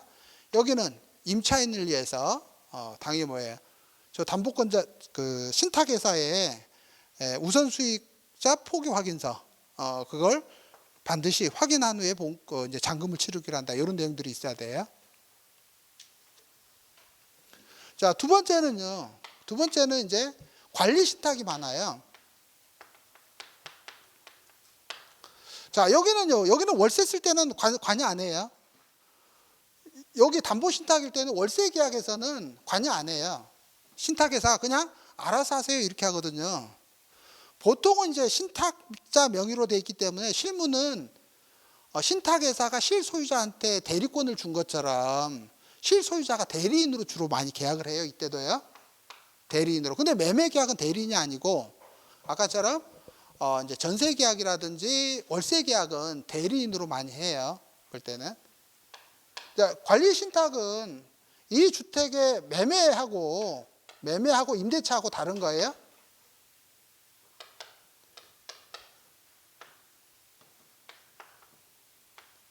자, 관리 신탁은 관리만 신탁회사에다 맡겨놨거든요. 그죠? 그러니까 처분 권한은 여전히 누구한테 있어요? 실제 소유자. 그죠? 실제 소유자가 처분 권한이 있어서 실제 소유자하고 하셔야 돼요. 근데 나중에 이게 확인 설명서 쓸 때 실소유자 권리 관계란 쓰는 날 있잖아요. 그럴 때 이 신탁 내용을 거기다 다 써줘야 되거든요. 실제 소유자 관계니까. 근데 만약에 임대차는요, 신탁회사가 다 해야 돼요. 신탁회사하고만. 근데 실무에서는 관리인으로, 소유자가 관리인으로 돼 있죠. 그래서 이때도 위임장에 의해서 실제 소유자가 대리인으로 많이 계약을 해요. 그리고 똑같이 전세일 때는 자, 위임장 플러스 아까 뭐예요? 우선수익자 포기확인서. 그죠? 우선수익자 G 포기확인서라는 게 있어요. 요거 위조 많이 들어와요. 요거 옛날에 사람들이 몰랐다가 요거 있으면 안전하다라고 하니까 위조 소리 많이 들어와요. 자, 월세 같은 경우는 당연히 월세도 누구한테 들어가야 돼요? 신탁회사로 들어가야 돼요. 이때는. 관리 신탁은 그래요. 관리 신탁은 이 부동산 관리를 통해서 발생하는 모든 수익이 신탁회사로 들어와야 돼요. 담보 신탁은 담보 목적으로만 잡아놓고 있기 때문에 그런 문제가 없어요.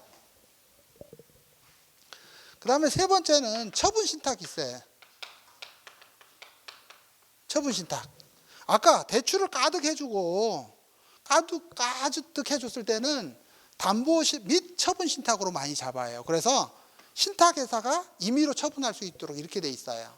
이럴 때는 소유자한테는 처분 권한도 없고 그 다음에 전세권 등기를 하거나 그런 권한이 전혀 없어요. 그래서 신탁이 되어 있을 때 매매는 이렇게 하는 거예요. 매매 계약서를 쓰고 자, 잔금 때 가서 신탁 해지하고 그다음에 소유권 이전하고 매수자도 신탁을 하려면 신탁을 하든 안 하든 여기서 이제 결정이 둘 중에 하나예요. 여기서 근데 이제 대출을 많이 따왔기 때문에 거의 다시 신탁된 경우가 많아. 여기가. 그다음에 이제 전세권요. 요건 물건이잖아요. 처분행위거든요. 그래서 전세권 설정 계약을 하겠죠. 설정 계약을 하고 신탁 해지를 해요. 해지를 하고 전세권 등기를 해요. 전세권 등기를 하고 나서 다시 신탁 등기로 가요. 예, 선순위로 만들어주기 위해서 이렇게 하는 거예요. 임대차일 때는 그냥 전세예요. 임대차 계약을 하고, 그죠? 신탁 해지 이런 거 안 해요? 아까 뭐 한다고? 우선수익자 포기, 예, 확인서.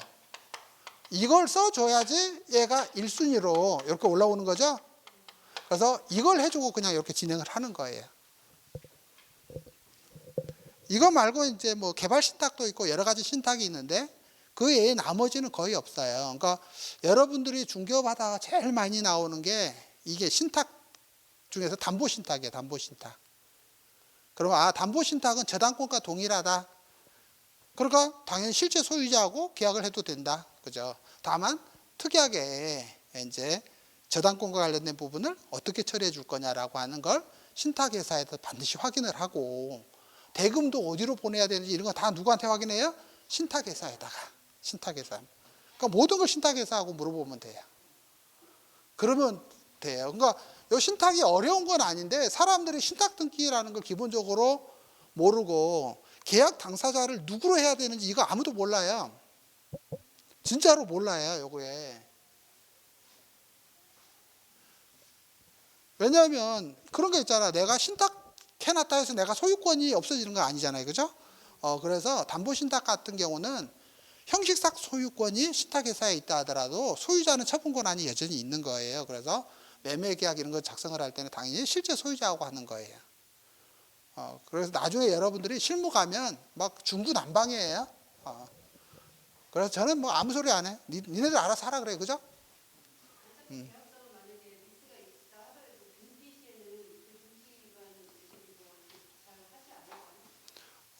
항상 뭐 문제는 뭐냐면 아까처럼 중간에 사고가 날 때가 항상 문제거든요. 그러니까 잘 이행이 되면 무슨 문제가 있겠어요, 그죠? 사고가 나면 계약서를 완벽하게 썼냐 안 썼냐 그 책임 소재가 불거지기 때문에 그래서 이러는 거예요. 그러니까 가장 원칙적으로 여러분들이 알고 있으면 돼요, 이렇게요. 그래서 이제 매도인 매수인 난 쓰는 건 연습을 할 수가 없어, 그죠? 요건 연습을 할 수가 없고 등기부를 보고 쓰는 거야. 자, 그 다음에 이제 여기 이제 그 권리변동 주체 다 했어요. 그 다음에 이제 세 번째는 거래대금. 거래대금 표시하는 건데, 요거 이제 그 단독주택 같은 경우는 아까 여기 물건이 두 개였잖아요. 그래서 요건 거의 다 매매 목록을 써요. 물건이 두 개일 때는 거의 매매 목록을 써. 왜? 요 한 장짜리에 그걸 표시를 할 수가 없다 보니까 매매 목록을 만들어서, 그러면 등기 신청을 할 때는 하나 하겠어요? 두 개 하겠어요? 단독주택이니까. 아니, 두 개 하지. 건물 등기가 있고 토지 등기가 있으니까 두 개 신청한단 말이에요. 이렇게 따로따로. 그죠? 항상 등기가 있을 때는 등기 필증이 따로 있다 이렇게 보시면 돼요. 그러다 보니까 거래 이렇게 이제 두 개 이상일 때는 별지 매매 목록을 써요. 별지 매매 목록을 이렇게 표시를 해주다 보니까 이게 총 금액으로 이렇게 표시가 되는 거예요, 거래대금이. 그래서 각 등기부에 거래대금이 안 나와. 안분이 안 되잖아요. 안분이 안 돼서 총 금액으로 하기 때문에 실거래 그 신고를 했지만 등기부에는 안 올라가요. 그리고 등기부에 뭐라고 붙어 있어요? 매매 목록이 이렇게 있다고 나와요, 등기부에. 요거 볼게요. 건물 볼게요, 건물. 2019년도에 매매를 했는데 뒤에 소유자 밑에 매매 목록 있죠? 그 매매 목록 있잖아요. 건물 등기부. 제일 앞장 오늘 아까 했던 토지도 있을 거예요, 토지. 토지도 똑같아. 소유자 밑에 보니까 뭐예요? 매매 목록 이렇게 있죠. 그래서 단독주택들은 이렇게 전부 다 매매 목록으로 이렇게 돼 있어. 그러면 요게 토지 건물 일괄 매매를 했구나 이렇게 이해를 하시면 돼요. 그리고 매매 대금이 총 금액으로 이렇게 돼 있기 때문에 여기 실거래 신고 가액이 안 나오는구나. 아시겠죠? 많은 사람들이 아니 왜 실거래 신고 한다는데 여기 안 써져 있어요? 이렇게 우기거든요. 그러면 매매 목록이 이렇게 있구나. 이렇게 이해를 하시면 돼요. 자, 근데 여러분들이 이제 실무를 하실 때는 거래대금을 잘 써야 돼요. 거래대금. 자, 총 거래대금을 꼭 쓰고요. 대금을 꼭 하고, 그 다음에 상세 내역이라는 것을 꼭 만들어줘야 돼요. 상세 내역. 토지는 얼마, 건물은 얼마, 지상물은 얼마, 이렇게 해요. 요걸 해주는 게 굉장히 중요해요. 요게 왜 그러냐면 지상물이라든지 공작물요? 공작물을 없이 총매매 대금으로 하면 취득세, 양도소득세 다 냈죠? 그죠? 다 납부했잖아. 얘들이 취득세 과세 대상이 아니잖아. 그죠? 양도소득세 과세 대상 아니잖아요. 아시겠죠? 그러니까 경매는 이렇게 물건별로 상세하게 경매는 매각 대금을 정해요. 경매 물건 보시죠. 근데 왜 우리 매매는 이렇게 안 하냐 이거거든요. 아시겠죠? 왜냐하면 단독주택의 정원에 5천만 원짜리 1억짜리 소나무가 하나 있어. 그거 어떻게 할 거예요?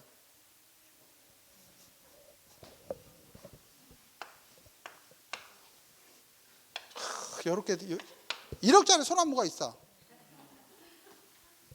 요거 10억이래. 그냥 총 매매가로 10억이래. 그럼 저 소나무 취득세 내고 양도소득세 낸 거죠. 맞잖아. 어떻게 해야 돼 그러면? 토지 얼마, 건물 얼마, 소나무 얼마 이렇게 별도로 평가해야지. 그죠? 근데 이 별도로 평가를 할 때는요. 이거 취득한 이후에 식재해야 돼요. 요거 취득한 이후에 식재해야 돼. 취득할 때부터 있었던 건 이렇게 구별 못 해. 아시겠죠? 취득 이후에 내가 우리 필요경비 개념이에요. 필요경비 개념이야. 그러니까 저번에 이제 그 하동 저기 뭐예요 그 화계면에 뭐 최참판 때 건너편 산에 30억짜리 이제 단독주택이 나온 거예요. 근데 왜 30억이냐면 겁나게 넓고 여기 이렇게 주택이 하나 있는 거예요.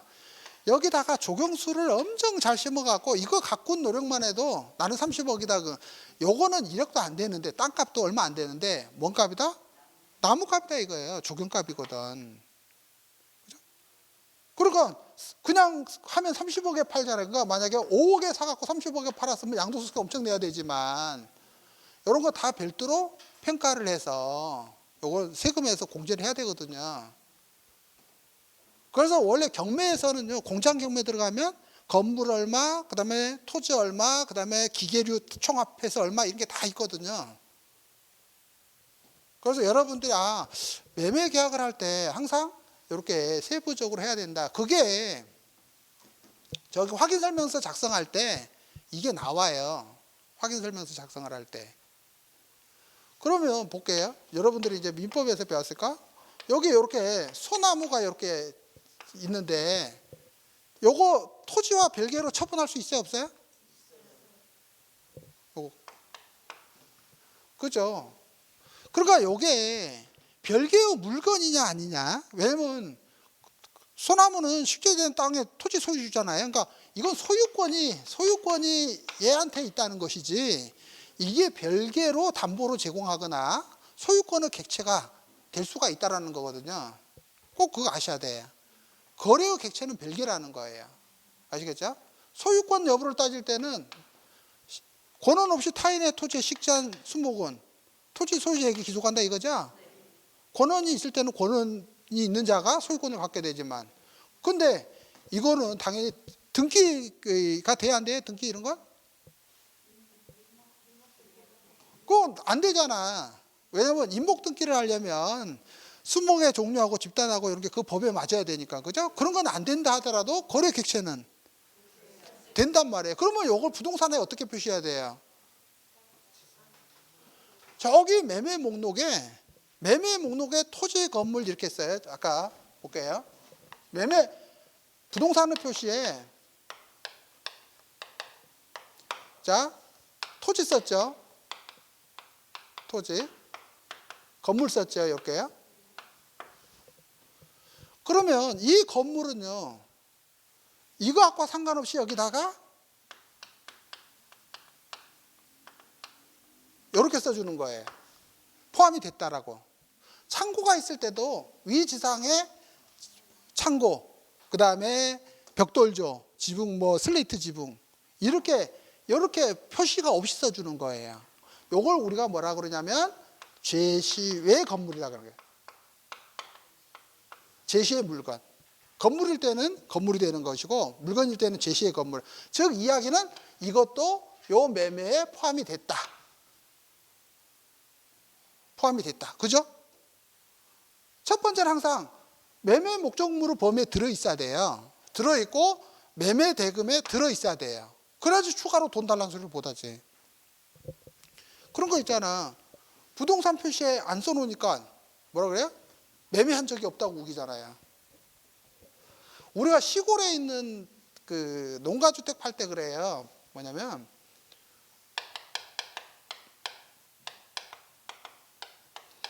요 농촌주택은 거의 다 건물 등기부가 없어. 분명히 이렇게 있는데요. 건물 등기부 없어. 그러니까 많은 사람들이 토지만 이렇게 표시를 하거든요. 소재, 지번, 지목, 면적 이렇게 쓴단 말이에요. 그리고 끝이야. 요거하고 요거는요. 매매에 포함됐어요? 안 됐어요? 안 됐잖아. 그래가지고 나중에 이제 분쟁이 생기는 거예요. 그러니까 요 밑에다가 어떻게 돼? 건물 등기부가 없으니까 주택, 단독주택이죠? 건물이라고 해갖고 용도 구조 이렇게 써주는 거예요. 면적은 약 몇 제곱미터 이렇게. 그 다음에 위 지상에 소나무 이렇게. 요거 포함시켜줘야 돼 이렇게. 그리고 매매 대금에 가서도 이렇게 상세 매매 목록을 만들어 가지고 가액을 정해줘야 되거든요. 이런 게 이제 기법이에요. 그러니까 앞으로 이제 우리 공인중개사들이 저기 한 장짜리 계약서를 가지고 쓰다 보니까 이런 것들을 막 표시하지 못하는 그런 사례가 너무 많이 발생을 하거든요. 자, 거래 대금까지 뺐어요.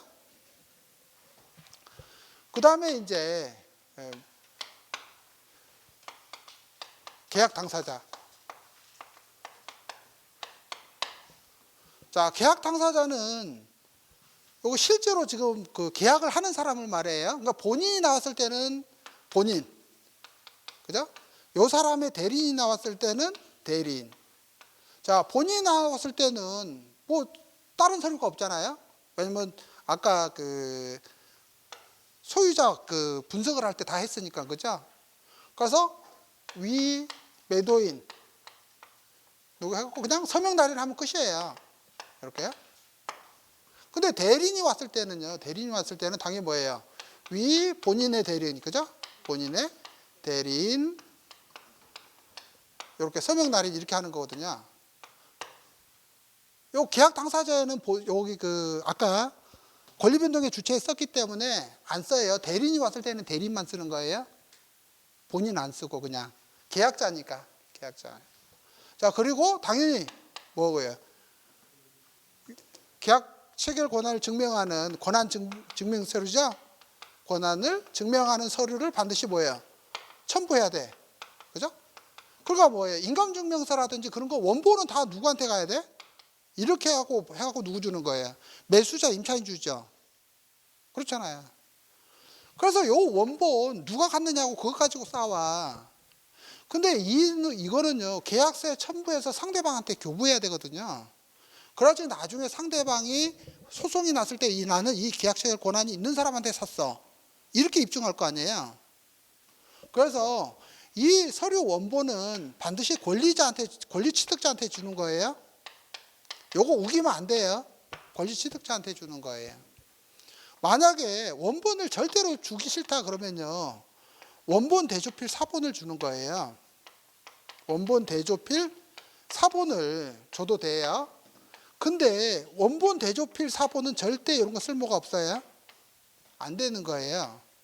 그러니까 원본 대조필이라는 도장은 항상 바로 찍혀 있어야 돼요.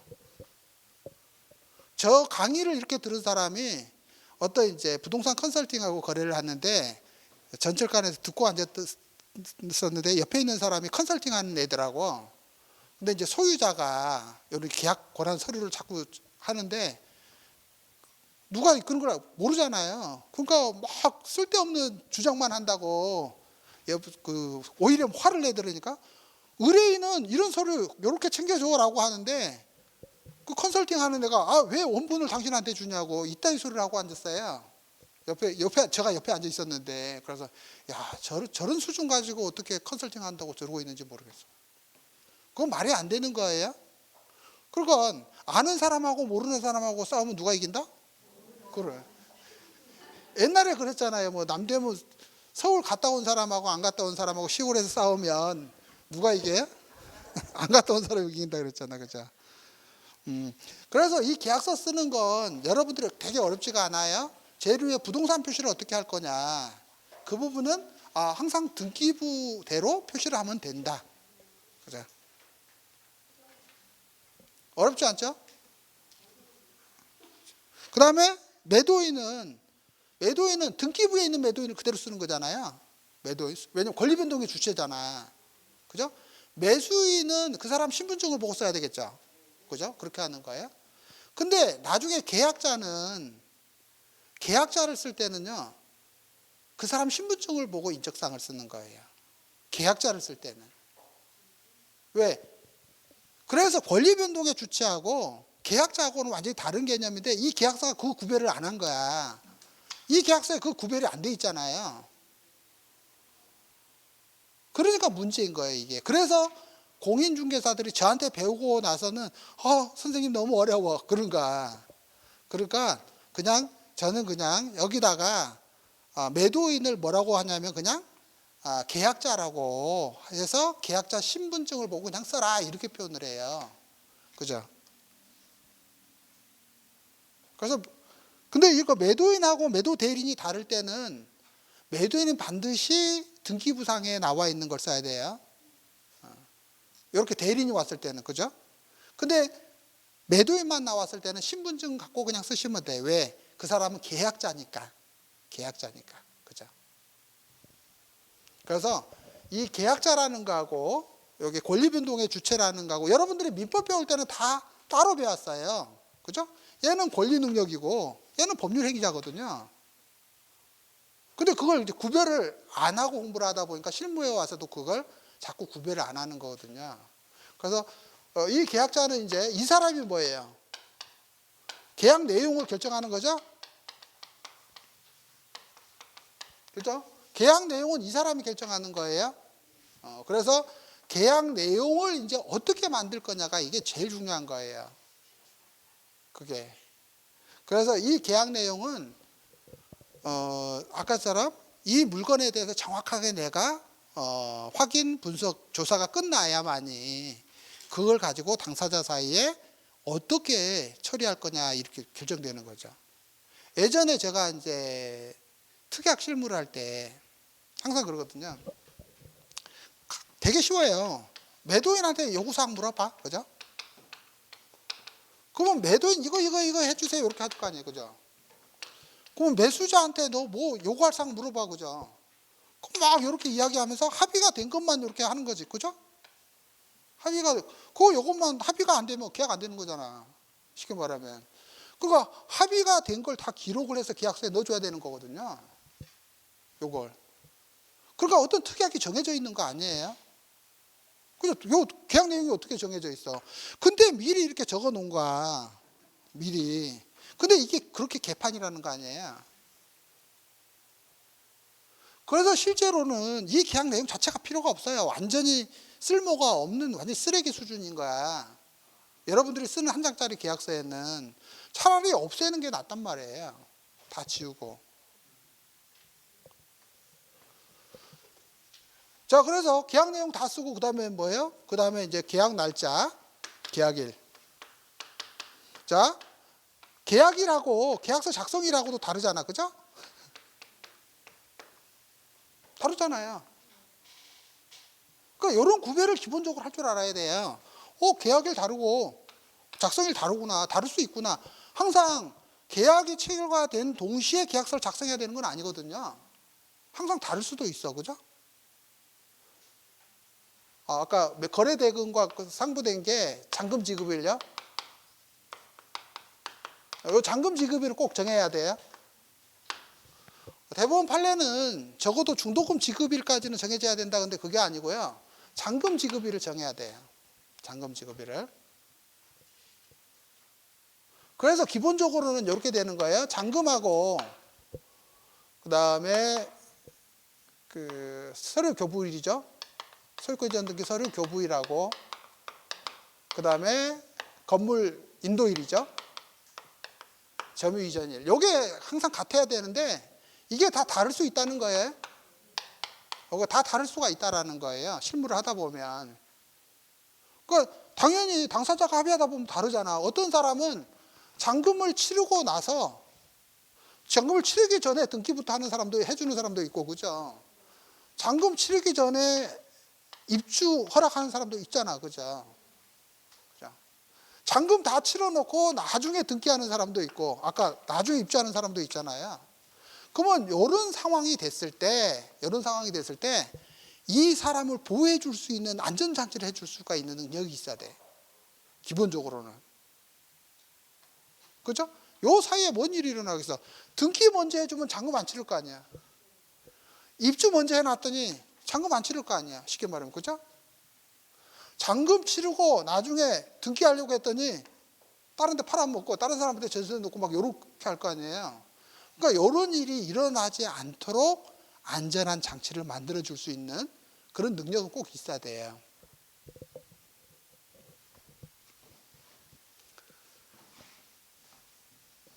자, 그 다음에 이제 마지막 뭐예요? 공인중개사. 공인중개사 표시, 그죠? 이렇게 돼 있어요, 구조가. 자, 계약 내용 볼게요. 계약 내용. 가장 중요한 게 뭐예요? 매매 목적물 인도, 그죠? 그 다음에 여기 뭐예요? 소유권 이전요? 상대방은 거래 대금 지급, 그죠? 요게 뭐예요? 시기, 장소, 방법, 그죠? 요걸 정하는 거죠? 요건 의무고, 이행해야 될 의무에 대해서 이행 방법이죠? 이행 방법을 세부적으로 이렇게 돼 있어야 되잖아요, 그죠? 이행 방법, 시기, 장소. 근데 요걸 안 했어. 보통은 이행을 하니까 쓸 필요가 없죠. 근데 계약은 항상 뭘요? 이행을 안 할 것을 대비해서 있어야 되잖아요. 이행을 안 했다라고 하면. 그럼 간단하게 두 가지예요. 이행을 안 했다 그러면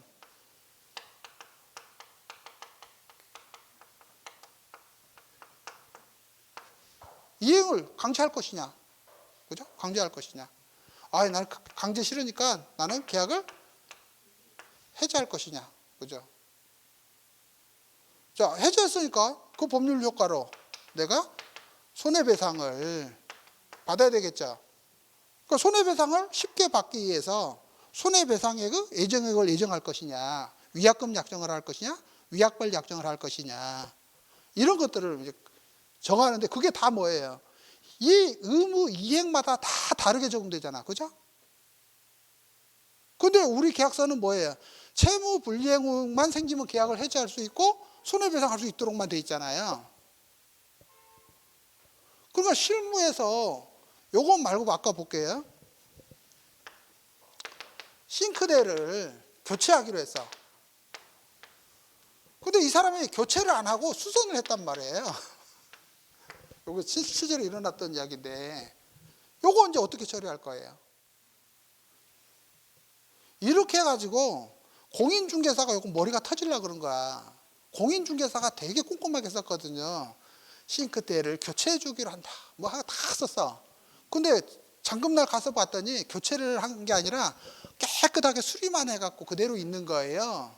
그러니까 임차인이 나 못 들어가. 이렇게 나온 거야. 임차인 나 못 들어가. 그러면 어떻게 해결할 거야, 이제? 그게 민법 실력인 거예요. 그게 민법 실력. 그래서 제가 자꾸 공인중개사들한테 민법 공부해라 하는 게 그거거든요. 뭐냐면, 자, 싱크대를 교체하기로 했는데 교체 안 하고 수선만 했다. 이게 불완전 이행이죠. 요거는 해제 사유가 된다 안 된다? 그러니까 우리가 해제 이 의무를 할 때 의무 이행의 범위라는 게 있잖아요, 그죠? 범위 아까 주된급 부무, 종된급 부무 막 이렇게 따지잖아. 그걸 따진 게 뭐냐면 계약의 내용이 없을 때 그걸 계약을 해제할 수 있을까, 해제를 못하고 손해배상만 받을 수 있을까, 이런 것들을 하기 위해서 한 거거든요. 그러니까 요거 이행 안 했다 해가지고 계약을 해제할 수가 없다, 그죠? 해제할 수가 없고 당신은 손해배상만 받을 수가 있는데 당신이 입주를 안 하게 되면 오히려 당신이 채무불이행으로 이 계약이 해제되면서 모든 계약금 등 몰수를 당하게 된다. 어떻게 할래? 이렇게 나와. 임차인한테. 그러니까 임차인이 어떻게 해야 돼요? 입주할게요. 그렇죠? 그러니까 여러분들이 민법 기본 실력만 여기다 딱 대입을 하면 임차인 바로 설득할 수가 있지, 그죠? 공인중개사는 계약서 이렇게 써줬기 때문에 공인중개사 책임 없죠? 이행, 불이행한 건 임대인이니까 너 나중에 임대인을 상대로 해 손해배상 청구해. 손해배상 얼마 청구할 거야? 싱크대 교체를 하기로 했는데 깨끗하게 수리를 해서 제공을 했어. 임차인 손해배상 얼마예요? 불가능하죠? 그런 거예요. 억울하지만 아무것도 할 조치가 없는 거야. 그래서 계약서가 그렇게 자세하게 만들어지고 꼼꼼히 해야 되는데 이렇게 계약서를 쓰다 보니까 의뢰인들이 싫어할까 봐서 안 하는 거죠. 안 하잖아요. 그래서 그럴 때는 항상 서로 요구사항을 그대로 써주시면 돼요. 요구사항만. 우리가 쓰는 게 아니라 여러분 특이할 필요가 없어. 요구사항 이야기하세요. 꼼꼼히 써주고 녹음하면서. 그리고 나중에 문제가 있으면 내가 요구사항 이야기하라 그랬는데 당신 안 했지 않느냐. 이렇게 나가면 되거든요. 근데 우리 공인중개사들이 특약을 공인중개사들이 만들고 여기에 대해서 또 설명도 안 해줘요. 그러다 보니까 어떤 문제가 생기면 계속 공인중개사를 이렇게 걸고 넘어지는 거예요. 자, 여기서 보면 제일 위에 2조 소유권 이전 볼게요. 자, 이 부분도 아까 바뀌어야 되는 거예요. 기본적으로는 잔금일 날 당연히 소유권 이전 서류 교부, 그죠? 그게 민법상 동시행 관계죠. 근데 실제로는 그것뿐만 아니라 점유 이전, 그죠? 인도, 그 다음에 실제로는 서류 접수까지 정확하게 이루어져야 되거든요. 그 다음에 인도일도요. 인도일도 요게 이제 여러분들이 이제 이행의 종기, 이게 아직도 많은 사람들이 우기는데 이런 거거든요. 우리가 민법상 기한에서 우리가 종기일, 그죠? 종기는 어느 때로 본 거예요?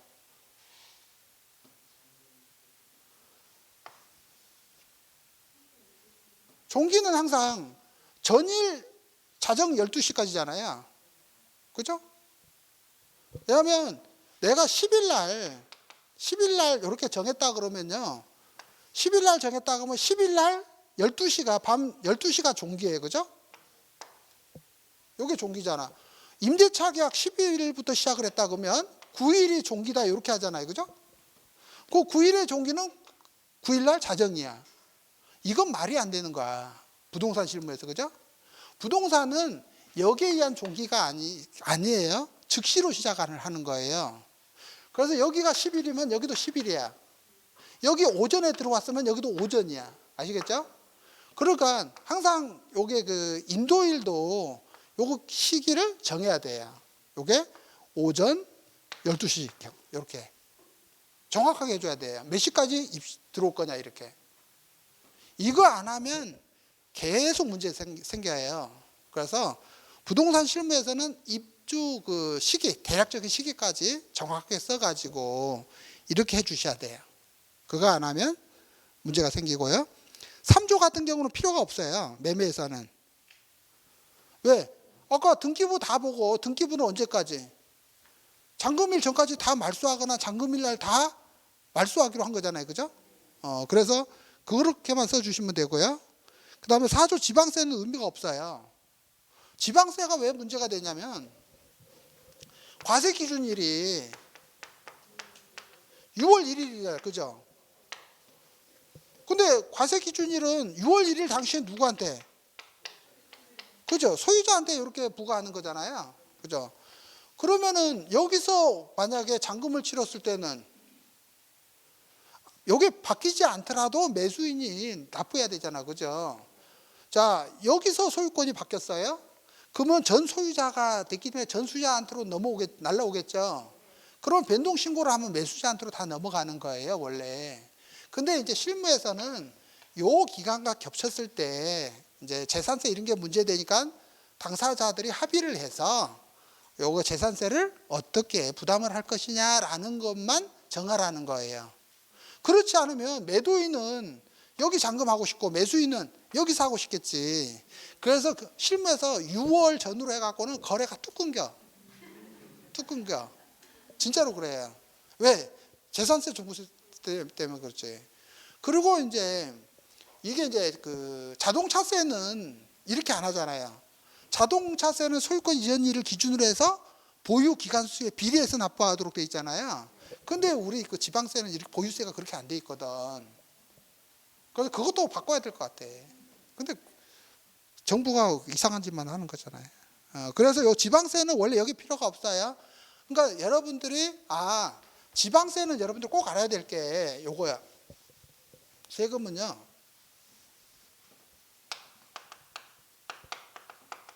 납세 의무자하고 부담자하고는 다르다. 납세 의무자는 법에 정해져 있기 때문에 요건 바꿀 수가 없어요. 부담자는 합의로 정할 수가 있다. 그래서 매도인이 양도소득세 납부해 주기로 하고 매도인이 취득세 납부해 주기로 하는 거 있죠? 그건 여기 때문에 그래요. 그죠? 근데 그건 중요해. 그래서 나중에 별도로 증여세를 내야 될 일이 생겨요. 근데 그건 매매대금으로 보지 않아요. 그러니까 매수자가 양도소득세를 부담하기로 했어요. 그럼 옛날에는요, 그래? 그러면 그것도 매매대금으로 다시 해서 양도소득세 다시 계산해야 돼. 이렇게 했거든. 근데 헌법재판소 판례를 통해서 납세 의무자라는 거하고 부담자라는 건 다른 문제다. 그죠? 그렇기 때문에 누가 납부할 건 합의가 돼 있다면 이 합의대로 따라야 된다라는 거예요. 그 금액을 매매대금에 다시 올리면 안 되는 거예요. 그래서 세법이 그렇게 개정이 된 거거든요. 그러고 나서 요건 무상수익을 한 거죠. 무상수익을 얻은 거니까 증여세는 별개 문제예요. 별개 문제. 근데 매매대금이 올라가지는 않아요. 매매대금이 올라가지는 않는다. 그래서 요게 여러분들이 이제 우리 공인중개사와 관련된 게 뭐예요? 부가가치세. 자, 부가가치세는 일반과세사업자하고 간이과세사업자하고 그다음에 면세사업자 이렇게 있죠. 자, 우리는 용역이에요. 공인중개사는 중개 용역이라고 하는 이 용역에 여기는 용역가액의 10%, 여기는 3% 이렇게 돼 있죠. 근데 여기는 별도로 할 수가 있고 여기는 포함이 돼 있잖아요. 그죠? 이렇게.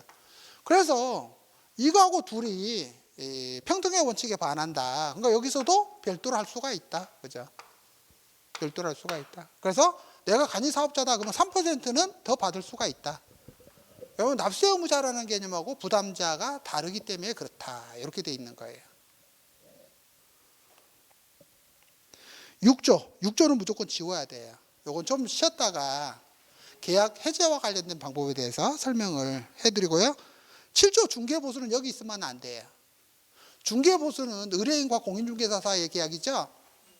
여기에 있는 계약은 매도인이 매수인의 중개보수 부담하기로 한다. 또는 매수인이 매도인의 중개보수 부담하기로 한다. 그런 내용은 여기 들어가도 되는데 이 중개보수는 여기 들어가면 안 되는 거예요. 왜? 요건 의뢰인과 공인중개사 사이의 계약이거든. 그죠? 그 다음에 8조 공인중개사 확인설명서 교부 등은 요건 법령에 정해져 있기 때문에 교부 일자를 이렇게 정확하게 기재하도록 되어 있거든요. 요거는 그래서 들어있는 거고. 그 다음에 요 밑에 서명 날인은 아까처럼 계약 당일은 계약일을 쓰지만 다를 때는요. 여기 계약서 작성일이거든요. 그래서 앞에다가 계약서 작성일 이렇게 써주는 거예요. 그죠? 계약서 작성일하고 계약일하고 다르잖아요. 그럼 계약일은 저 위에 어디로 가겠어요? 잔금일이 계약서 저기 계약금 지급한 날이 계약일이 되겠죠? 그래서 날짜가 틀린 거예요. 요거 틀리니까 공무원들이 막 개거품 물고 또 공인중개사 행정처분 하려고 그러잖아. 허위 계약서 썼다고. 계약일하고 계약서 작성일은 엄연히 달라. 그죠? 아까 오전에 제가 말씀드렸잖아. 계약하고 계약서 작성은 다른 거다. 다른 거다. 그러니까 계약서 작성일은 계약이 체결된 한참 이후에 작성할 수도 있잖아요. 그죠? 그러니까 다른 거야. 근데 공인중개사들이 이런 것들을 못하니까 막 허위로 막 짜맞추게 하려고 한단 말이에요. 그거 말이 안 되는 거야. 왜냐면 1월 10일 날 내가 계약을 했어. 근데 계약서는 5월 달에 계약서를 썼단 말이에요. 그러면 밑에다가 계약서 작성일 5월 1일 이렇게 써주시면 돼. 그죠? 그러면 거래신고일은? 거래신고법에 계약한 날로부터 해요? 계약서 작성일로부터 해요? 그거 구별 안 하고 돼 있잖아. 말이 안 되지, 그죠? 말이 안 되잖아요. 그거 이제 어디 가서 해결할 거예요? 법률을 유권 해석 권한은 누구한테 있다? 국토교통부에 없어요. 법제처에 없어요. 누구만 유권 해석 권한이 있어요? 판사만 있어, 법원만. 감히 니네들이 뭐라고 유권 해석하고 지랄이야 그러잖아. 저도 그래요. 나도 그 국토교통부 막 유권 해석이라고 하면 야 니네들이 무슨 권한이 있다고 머리도 돌대가리 들면 그죠? 니네들이 무슨 권한이 있다고 유권 해석하고 지랄이야. 그죠? 유권 해석은 법령 해석은 없어요. 판사에게만 있는 거예요. 고유 권한이에요. 함부로 하시면 안 돼. 그러니까 재판을 통해서 이거 계속 해결해야 되는 거거든요. 그래서 여러분들이 어떤 부당한 그 행정처분을 받았을 때는 내가 적극적으로 대처를 해야 되고, 그러기 위해서 아까 법규 해석이라는 게 굉장히 중요하다고 그랬죠. 법규의 가장 첫 번째는 문헌적 해석이라 그래요. 문헌적 해석. 법규에 써져 있는 대로 문헌적 해석을 하는 게 첫 번째예요. 그걸 갖다가 뭐 확장 해석, 축소 해석, 반대 해석, 물론 해석, 유추 해석 해버리면 개판되는 거지. 그러면 법이 왜 필요해? 법은 형식적 확정력이라는 게 굉장히 중요하잖아요. 자, 잠시 쉬었다가 좀 진행하도록 하겠습니다.